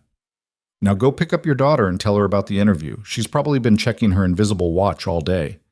He laughed, and it felt like breathing. They talked for a few more minutes, about nothing important, about everything important. When they finally hung up, Ethan sat in his car feeling like the world had shifted on its axis. His phone buzzed again. Marcus, in the group chat he apparently shared with Vanessa. Did you two finally have the conversation, or do I need to intervene? Vanessa replied, stand down. We're adults. We can handle this. Marcus, you're both disasters. I'm staying alert. Ethan added, appreciate the vote of confidence. Marcus, you're welcome. Also, how did the interview actually go? Ethan typed out a response about the questions and the partners and his best guess at how it went. But underneath the words was something else, the awareness that his life was changing, that he was letting it change, that for the first time in months, he wasn't just surviving. He was actually living. And somewhere in Boston, a woman with dark eyes and zero tolerance for his defenses was choosing to stand beside him while he figured out what that meant. It wasn't perfect. It wasn't simple. It was messy and complicated and uncertain. But it was real. And that, Ethan was learning, was worth everything. Thursday afternoon, Cassie called. Ethan was in the middle of helping Lily with homework, a math worksheet that involved word problems about trains traveling at different speeds, which seemed designed to punish both children and parents. His phone lit up with the Boston number, and his stomach dropped. I need to take this, he told Lily. But Daddy, I don't understand why the trains... 2 minutes, Bug. I promise. He stepped into the kitchen, heart hammering. Hello? Ethan, it's Cassie Reynolds. A pause that felt like eternity. The partners would like to make you an offer. The world tilted sideways. What? They were very impressed. Said your strategic thinking was exactly what they need, and your honesty about past challenges actually worked in your favor. Showed character. He could hear papers shuffling. I'm emailing over the formal offer now, but the short version. They want you to start in 3 weeks. Salary is $85,000 base plus performance bonuses, full benefits, 3 weeks vacation to start. Ethan leaned against the counter, trying to process words that felt like they belonged to someone else's life. Ethan, you there? Yeah, sorry, yes, thank you. I need to review everything, but yes, thank you. After they hung up, he stood in his kitchen staring at nothing, feeling like he'd just stepped off a cliff and discovered he could fly. Daddy! Lily appeared in the doorway, Professor Fluffybottom under one arm. Are you okay? You look weird. I got the job. The tie job? Despite everything, he laughed. Yeah, Bug, the tie job. She launched herself at him, and he caught her, spinning her around their tiny kitchen while she shrieked with delight. Professor Fluffybottom went flying, landed in the sink. Neither of them cared. Does this mean we're rich? Lily asked when he finally put her down. It means we're stable. Is that good? Yeah, that's really good. He called Marcus first, who whooped so loudly Ethan had to pull the phone away from his ear. I told you they'd love you. Marcus was practically vibrating through the phone. When do you start? 3 weeks. Perfect. That gives us time to celebrate properly. This weekend you're coming back here. No arguments. Mom's already planning a congratulations dinner. Marcus, I just left there, and now you're coming back to celebrate with people who care about you. Also, Vanessa will be here, not that that matters to you at all. You're shameless. I'm invested in my best friend's happiness, and also my sister's happiness. Shoot me. A pause. You're going to call her, right? Yeah, I'm going to call her. Good. Do it now before you overthink it. Ethan hung up, stared at his phone, pulled up Vanessa's number. His finger hovered over the call button. Before he could chicken out, she called him. I heard, she said immediately. Marcus texted, Ethan, I'm so proud of you. The words hit him harder than expected. I couldn't have done this without everything you said, everything you pushed me to believe. You did the work. I just reminded you it was possible. It's more than that. He sank into a kitchen chair. You saw me when I couldn't see myself. You refused to let me disappear. That's Vanessa. That's everything. Silence. Then softer. You would have found your way back eventually. Maybe. But it would have taken longer and been a lot lonelier. He could hear her breathing on the other end. Come this weekend, she said. Marcus is already planning some ridiculous celebration. You should be there. I was just there 2 weeks ago. So, come again. Bring Lily if you want. Mom would love to meet her. Plus, Professor Fluffybottom deserves to see his homeland. His homeland is a gift shop off I-90. Close enough. Her voice shifted, got quieter. I want to see you, properly. Not just phone calls and texts. Actual face-to-face time where we can figure out what this is. Ethan's chest felt tight. Yeah, me too. So you'll come? Yeah, we'll come. Friday after school, Ethan loaded a very excited Lily and an extremely portable Professor Fluffybottom into his car, check engine light still on, still ignored, and made the drive back to Massachusetts for the 3rd time in a month. Lily talked the entire way, a running commentary about everything from the trees to the clouds to whether Professor Fluffybottom would make friends with Uncle Marcus's parents' chickens, which apparently now existed in her imagination. Do they actually have chickens? She asked. I don't think so. We should get chickens. We live in an apartment. So, we could get apartment chickens. That's not a thing. It should be. He was smiling when they pulled into the Chen driveway 3.5 hours later. Helen must have been watching because the front door opened before he'd even turned off the engine. You're here, and you brought the little one. Helen was already moving toward them, arms open. Lily, sweetheart, I've heard so much about you. Lily, who could be shy with new people, took one look at Helen's warm face and decided immediate trust was appropriate. Are you Uncle Marcus's mom? I am indeed. Do you have chickens? What? No, honey, no chickens. That's what Daddy said. Lily shot Ethan a told-you-so look. But we should get some. I'll add it to the list. Helen ushered them inside. Come in, come in. Ethan, you look good. Better than last time. New job agrees with you even though you haven't started yet. Marcus appeared, grabbed Ethan in a hug, then immediately crouched down to Lily's level. You must be the famous Lily. Are you Uncle Marcus? Guilty. Daddy says you're his best friend.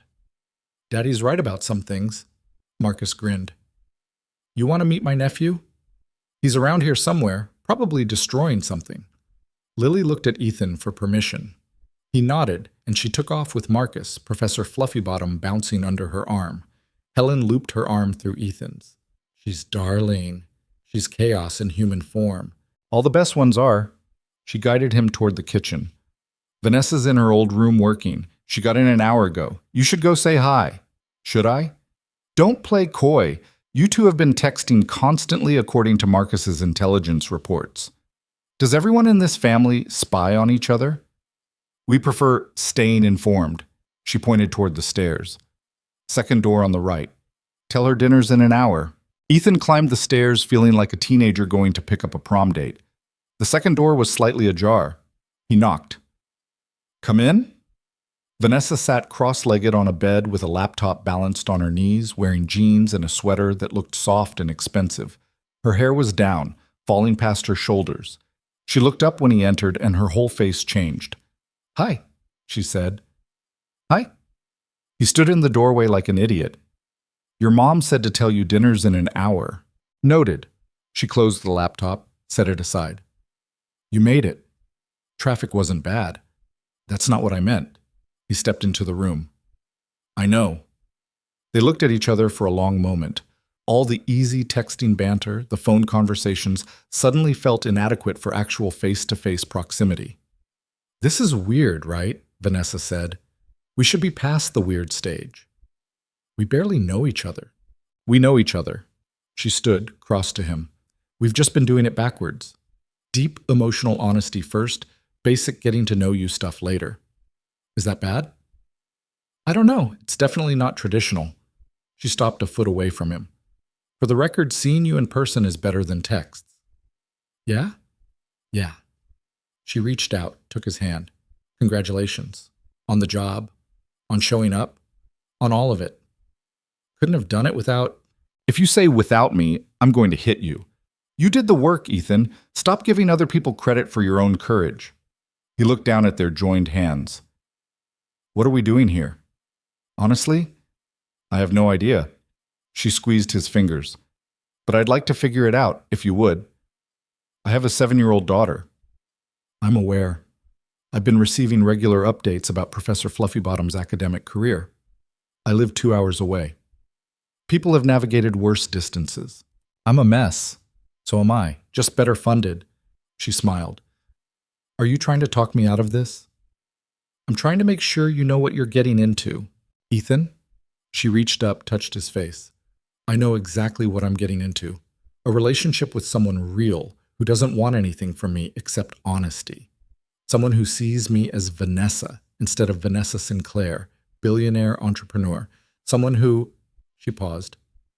Someone who makes me want to be present instead of just performing. He turned his head, pressed a kiss to her palm. I don't know how to do this. Good. Me neither. We'll figure it out together. Then she kissed him, and it felt like everything clicking into place and falling apart simultaneously. Like coming home and stepping into the unknown. Like the scariest, best thing he'd done in months. When they pulled apart, Vanessa was smiling. Okay, she said. We can work with this. Dinner that night was chaos in the best way. Helen had made enough food to feed a small army. Marcus's dad told embarrassing stories about both his children. Lily and Dylan became immediate best friends, creating an elaborate game involving Professor Fluffybottom, a toy dinosaur, and what appeared to be a heist plot. Ethan sat beside Vanessa, their knees touching under the table. Every so often she'd catch his eye and smile, and he'd feel something warm expand in his chest. So, Helen said during a lull in conversation, when do you start the new job? 3 weeks, November 7th. That's exciting. Scary, but exciting. Terrifying, Ethan admitted. What if I can't do it? What if they made a mistake? Vanessa's hand found his under the table. Then you'll figure it out, same as everyone else. Marcus raised his glass. To Ethan, for finally getting his life together and only slightly falling apart in the process. Gee, thanks. It's a compliment. You were a disaster 3 weeks ago. Now you're just moderately messy. That's progress. They all drank to that, and Ethan found himself laughing. Actually laughing, not the performance version, just genuine amusement at the absurdity of his best friend toasting to his mess. Later, after dinner, after Lily had been tucked into the guest room with Professor Fluffybottom and approximately 7 bedtime stories, the adults migrated to the porch with wine and the comfortable exhaustion of a good day. Marcus's parents had gone to bed. Marcus himself was inside on a work call that apparently couldn't wait, which left Ethan and Vanessa alone in the October darkness, wrapped in blankets against the cold. "Your daughter is amazing," Vanessa said. "She likes you. Told me you're really pretty and probably nice even though you're rich." Vanessa laughed. "That's the best character assessment I've gotten in years. She's a good judge of people. Clearly, she chose you as a father. She didn't exactly have a choice in that. She chooses you every day. That's what matters." Vanessa shifted closer. "How are you feeling? About everything?" "Honestly, like I'm waiting for it to all disappear. The job, this, all of it." "That's trauma response. Your brain's been in survival mode so long it doesn't trust good things." "When did you become a therapist?" "I'm not. I'm just someone who spent a lot of time in therapy learning these patterns." She took a sip of wine. "Give it time. Eventually your brain will catch up to your reality." They sat in comfortable silence, watching stars appear in the darkening sky. From inside came the sound of Marcus's voice, animated about something work-related. A dog barked in the distance. The night smelled like wood smoke and approaching winter. "Can I tell you something?" Ethan said. "Always. 3 weeks ago, I was convinced I'd lost everything that mattered, that I'd screwed up so badly there was no coming back from it." He looked at her. "You changed that. Not by fixing me or saving me, just by refusing to let me hide from myself. You would have gotten there eventually. Maybe, but you made it possible to get there faster and with less collateral damage." He set down his wine glass. "I'm falling in love with you. I know that's fast and probably too honest," and she kissed him, cutting off the spiral of qualifications. "I'm falling in love with you too," she said when they broke apart. "And you're right. It's fast and probably inadvisable and definitely complicated. But I've spent 30 years being strategic about everything. Maybe this is the thing I don't strategize." "What do we do about the logistics? You're in Boston. We figure it out. People do long-distance relationships all the time. Plus, you'll be working in Boston, so you'll be around more." She leaned her head on his shoulder. "We don't have to solve everything tonight, Ethan. We just have to decide we want to try." "I want to try." "Good. So do I." The next morning, Ethan woke to sunlight streaming through the guest room window and the sound of Lily giggling somewhere downstairs. For a moment he just lay there, breathing in the normalcy of it, the sounds of a house full of people, the smell of coffee and something baking, the absence of the crushing weight that had been his constant companion for months. He found Lily in the kitchen with Helen, both of them covered in flour, apparently making something that involved chocolate chips and questionable structural integrity. "Daddy, we're making cookies. Helen says I'm a natural baker." "That's what she said about the pancakes, too," Ethan said, kissing the top of her flour-covered head. "The child has enthusiasm," Helen said. "That counts for a lot." Vanessa appeared in running clothes, hair pulled back, face flushed from exercise. She grabbed water from the fridge, caught Ethan's eye, smiled in a way that made his stomach flip. "Morning," she said. "Morning." Lily looked between them with the alarming perception of a 7-year-old who just noticed something interesting. "Daddy, is Aunt Vanessa your girlfriend?" Ethan nearly choked on his coffee. Helen suddenly became very interested in cookie dough. Why would you?" "Because you smiled at her the way Prince Eric smiles at Ariel," Lily said matter-of-factly. "In the movie, The Little Mermaid. When he's in love." Vanessa was trying very hard not to laugh. "That's a very specific reference," Ethan managed. "So is she." He looked at Vanessa, who shrugged as if to say, "Your call." "Yeah, Bug, she is." "Okay, can she come to my birthday party next month?" "You'll have to ask her." Lily turned to Vanessa with complete seriousness. "Will you come to my birthday party? There's going to be a bounce house." "I would be honored," Vanessa said. Good. You can sit next to Daddy. She turned back to her cookies, crisis resolved, moving on to more important 8-year-old concerns. Helen caught Ethan's eye, winked. He shook his head, grabbed more coffee, and tried to process how his life had become this in the span of 3 weeks. The weekend passed too quickly. They took Lily and Dylan to a pumpkin patch where the kids got lost in a corn maze and emerged 45 minutes later covered in dirt and triumph. They had another family dinner, more stories, more laughter. Ethan and Vanessa stole moments alone, a walk by the pond, late-night conversations on the porch, small touches that felt like promises. Sunday afternoon, standing by his car, Lily already buckled in and playing with Professor Fluffybottom, Ethan pulled Vanessa aside. "I don't want to leave," he said. "Then come back next weekend." "Is that sustainable? Me driving here every weekend?" "For now? Yes." She wrapped her arms around his waist. "Once you start the job, you'll be in the city during the week anyway. We'll see each other more. This gets easier, not harder. You're very optimistic for someone who claims to be strategic." "I'm strategic about things that matter. This matters." She kissed him. "Drive safe. Text me when you get home. I'll call you tonight." "Vanessa?" "Yeah?" "Thank you for everything, for being exactly what I needed when I needed it. Thank you for not running when I blocked the door." He laughed, kissed her again, and got in his car before he could change his mind about leaving. The drive home felt different this time, less like retreating to isolation, more like carrying something good with him. Lily chattered about the weekend, about Helen's cookies and Dylan's dinosaur collection, and whether they could get a dog because Professor Fluffybottom needed a friend. "We'll see," Ethan said, which was parent speak for probably not. "That means yes, right?" "That means we'll see." She grinned like she'd won, and maybe she had. The weeks that followed developed their own rhythm. Ethan started his new job on a gray November Monday that felt appropriately dramatic. The first day was overwhelming. New faces, new systems, the particular anxiety of being the new person who everyone was evaluating. But he showed up, answered questions honestly when he didn't know something, asked for help when he needed it, slowly started building relationships with his team. Cassie checked in regularly, making sure he was adjusting okay. The partners seemed pleased. By the end of week 2, Ethan realized he was actually good at this job, that the skills he'd thought he'd lost were just dormant, waiting to be used again. He saw Vanessa 3 or 4 times a week, coffee before work sometimes, dinner when their schedules aligned, weekends at the Chen house, which had become a regular thing, much to Helen's delight and Marcus's smug satisfaction. They learned each other in pieces. Vanessa hated mornings but loved late nights.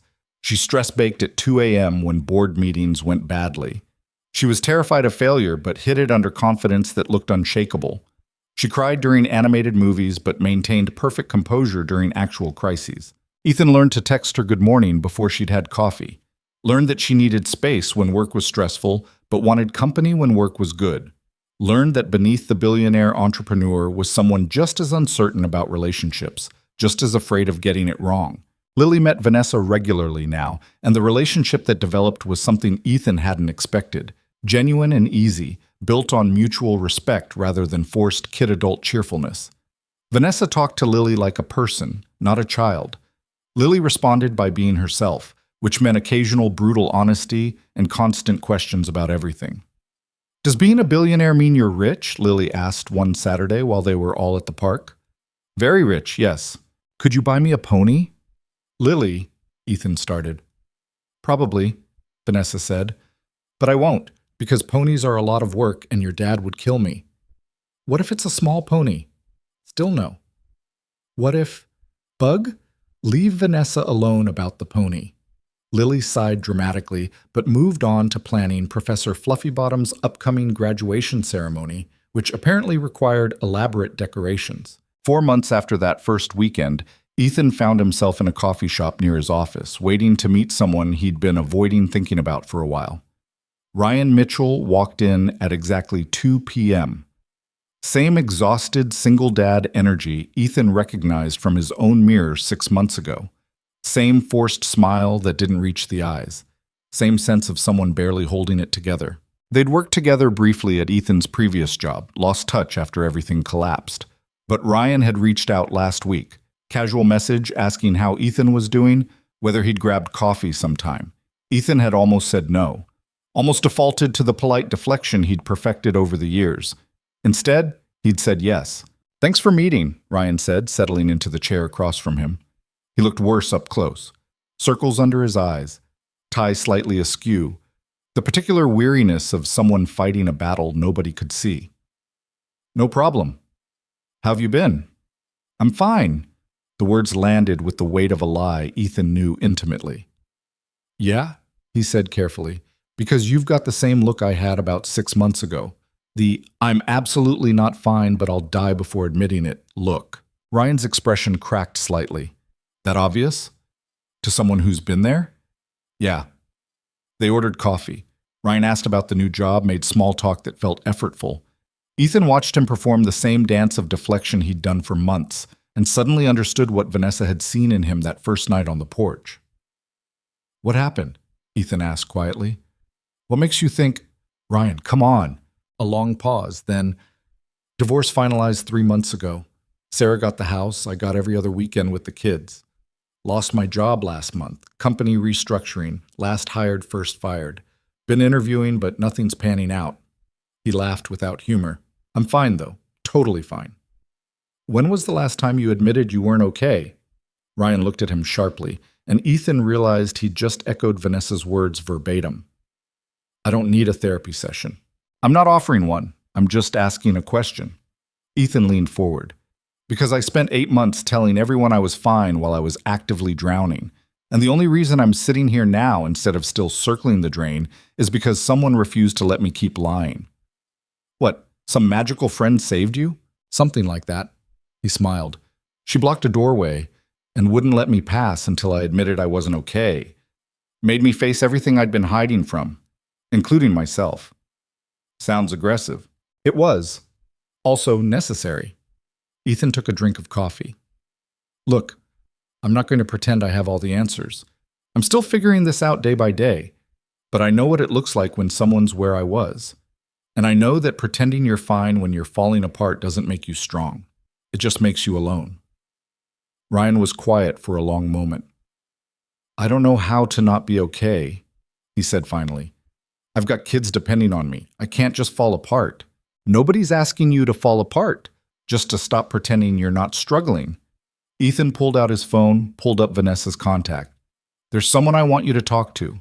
She runs a company, deals with stress and pressure constantly, but she's also honest about when things are hard. I think she could help you see that asking for support isn't weakness." "I don't need—" "Yeah, you do. We all do." He met Ryan's eyes. "I'm going to text you her number, and the number for a therapist my friend recommended, and my number, in case you just need someone who gets it. You don't have to use any of them, but I'm putting them out there, because someone did that for me, and it saved my life." After Ryan left, after the awkward goodbyes and promises to stay in touch that might or might not happen, Ethan sat alone in the coffee shop, staring at his phone. He texted Vanessa. "Just had coffee with a guy who reminded me of where I was 6 months ago." Her response came quickly. "How'd it go?" "I gave him your number. Hope that's okay."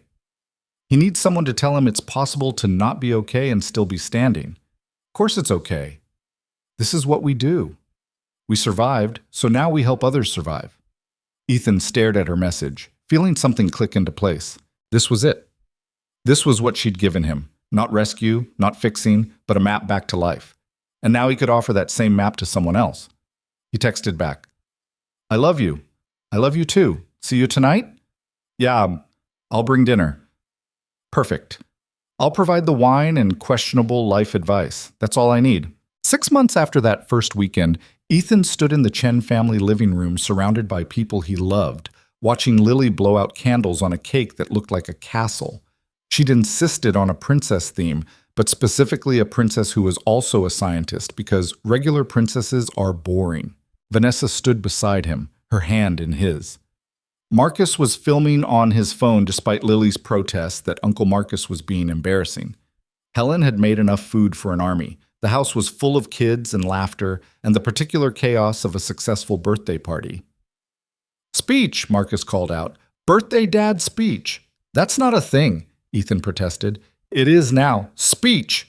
Everyone started chanting, including Lily, who was grinning with frosting on her face. Ethan sighed, raised his voice slightly. Okay, fine. Lily, 8 years ago, you made me a dad, which was terrifying and amazing and the best thing that ever happened to me. This past year, you also reminded me how to be human, how to laugh again, how to show up even when it's hard. Daddy, you're being sappy, Lily stage whispered. I'm allowed to be sappy on your birthday. He squeezed Vanessa's hand. You taught me that asking for help isn't weakness, that letting people see you, really see you, is the bravest thing you can do. So thank you, Bug, for being exactly who you are, and for reminding me to be exactly who I am.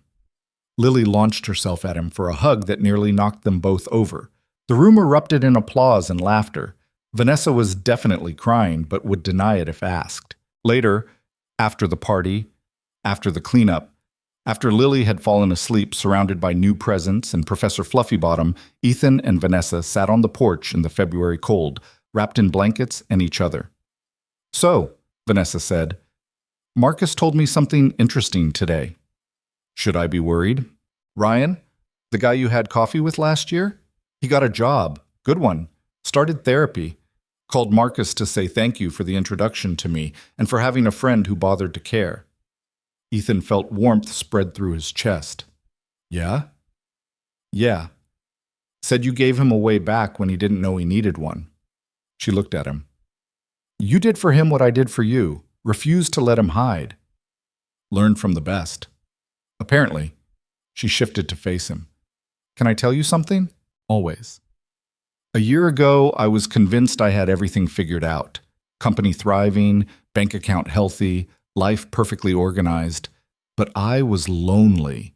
So lonely I didn't even recognize it anymore. She touched his face. Then Marcus dragged me to that weekend gathering, and there you were. This broken, honest, terrified man who saw me as just Vanessa. And I realized I'd been hiding too, just differently. What were you hiding from? Connection. Real connection. The kind that requires vulnerability and honesty and letting someone see you completely. She kissed him softly. You gave me that, same as I gave it to you. So we saved each other? We reminded each other it was possible to be saved. There's a difference. They sat in comfortable silence, watching stars appear in the winter sky. From inside came the sound of Marcus and his dad arguing about something sports-related, Helen laughing, the house full of warmth and life, and people who chose each other daily. I'm moving to Boston, Ethan said suddenly. Vanessa turned to look at him. What? My lease is up in 2 months. Lily loves it here. I'm working in the city anyway. It makes sense. He met her eyes. Unless that's too fast or too much or... It's perfect. She was smiling. It's absolutely perfect. Yeah? Yeah. She kissed him again, deeper this time. I have a house, plenty of room, good school district. We could, if you wanted, we could try this. Actually try it. Not long distance, not weekends. Real life. I have a daughter. I'm aware. I'm kind of in love with both of you. I'm still figuring things out. So am I. We'll figure them out together. She pulled back slightly. Ethan, I'm not asking for perfect. I'm asking for real, for honest, for two imperfect people choosing each other despite all the reasons it's complicated. When you put it like that, is that a yes? That's a yes. She kissed him again, and it felt like coming home and starting over simultaneously. Like every good thing he'd thought he'd lost, returning in a form he didn't expect, but recognized immediately. 2 months later, Ethan stood in a new apartment, technically Vanessa's house, but she'd insisted it was their house now, surrounded by boxes and furniture that needed assembling. Lily raced through rooms with Professor Fluffybottom, claiming territories and planning decorations. Marcus showed up with a truck full of the last of Ethan's stuff and a pizza the size of a small car. Can't believe you're actually doing this, Marcus said, dropping a box labeled kitchen stuff, probably, on the counter. Can't believe you're surprised. You've been pushing this for months. True, but I'm allowed to be proud of my matchmaking skills. He grabbed a slice of pizza. Seriously, though, you look good, man. Happy. Actually happy. Not performing happy. I am happy. Terrified, but happy. That's basically the same thing when you're doing something that matters. Vanessa appeared from upstairs, covered in dust, hair in a messy ponytail. Lily wants to know if we can paint her room purple. Like light purple or like grape purple? Apparently, Professor Fluffybottom demands it. Ethan laughed. Tell the professor we'll compromise on lavender. You're a tough negotiator. I learned from the best. She kissed him, not caring that Marcus was right there making gagging noises. That night, after Marcus left, after the pizza was gone, after Lily was asleep in her new purple, technically lavender, room, Ethan and Vanessa collapsed on their couch in their living room in their house. We did it, Vanessa said, head on his shoulder. Did what? Built something real. Out of honesty and vulnerability and refusing to let each other hide. You make it sound poetic. It is poetic. It's also messy and complicated and probably going to be hard sometimes. She looked up at him. But it's ours. Built on actual foundation instead of performance. Ethan thought about the man he'd been a year ago. Isolated, drowning, convinced he had to carry everything alone. Thought about a woman blocking a doorway, refusing to let him hide. Thought about every conversation, every honest moment, every time he'd chosen connection over isolation. You know what I learned? He said. What?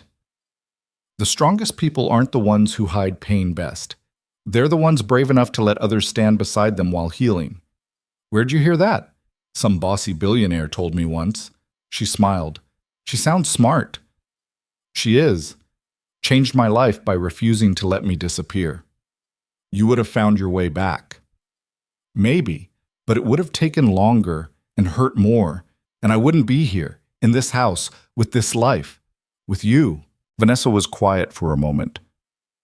You know what that woman learned from you? What? That asking for help doesn't make you weak. That letting someone see you completely is the bravest thing you can do. That love isn't about perfect. It's about showing up honestly and choosing each other daily. They sat in comfortable silence, the house settling around them. Somewhere upstairs, Lily was probably still awake, plotting Professor Fluffybottom's next adventure. Outside, Boston continued its evening routine. Cars passing, people living their lives, the world spinning on. And inside this house, two imperfect people who'd found each other in the mess of honesty built something that mattered. Not because it was easy or simple or perfectly planned, but because they'd chosen to stop hiding, to let each other in, to believe that connection was worth the risk of being seen. A year ago, Ethan Cole had been a man convinced that isolation was strength. Now he knew better. Now he knew that the bravest thing you can do is admit you're not okay. That asking for help is courage, not weakness. That letting someone stand beside you while you heal is what makes you strong. And that sometimes the person blocking your path isn't stopping you from moving forward. They're opening the door to everything you thought you'd lost.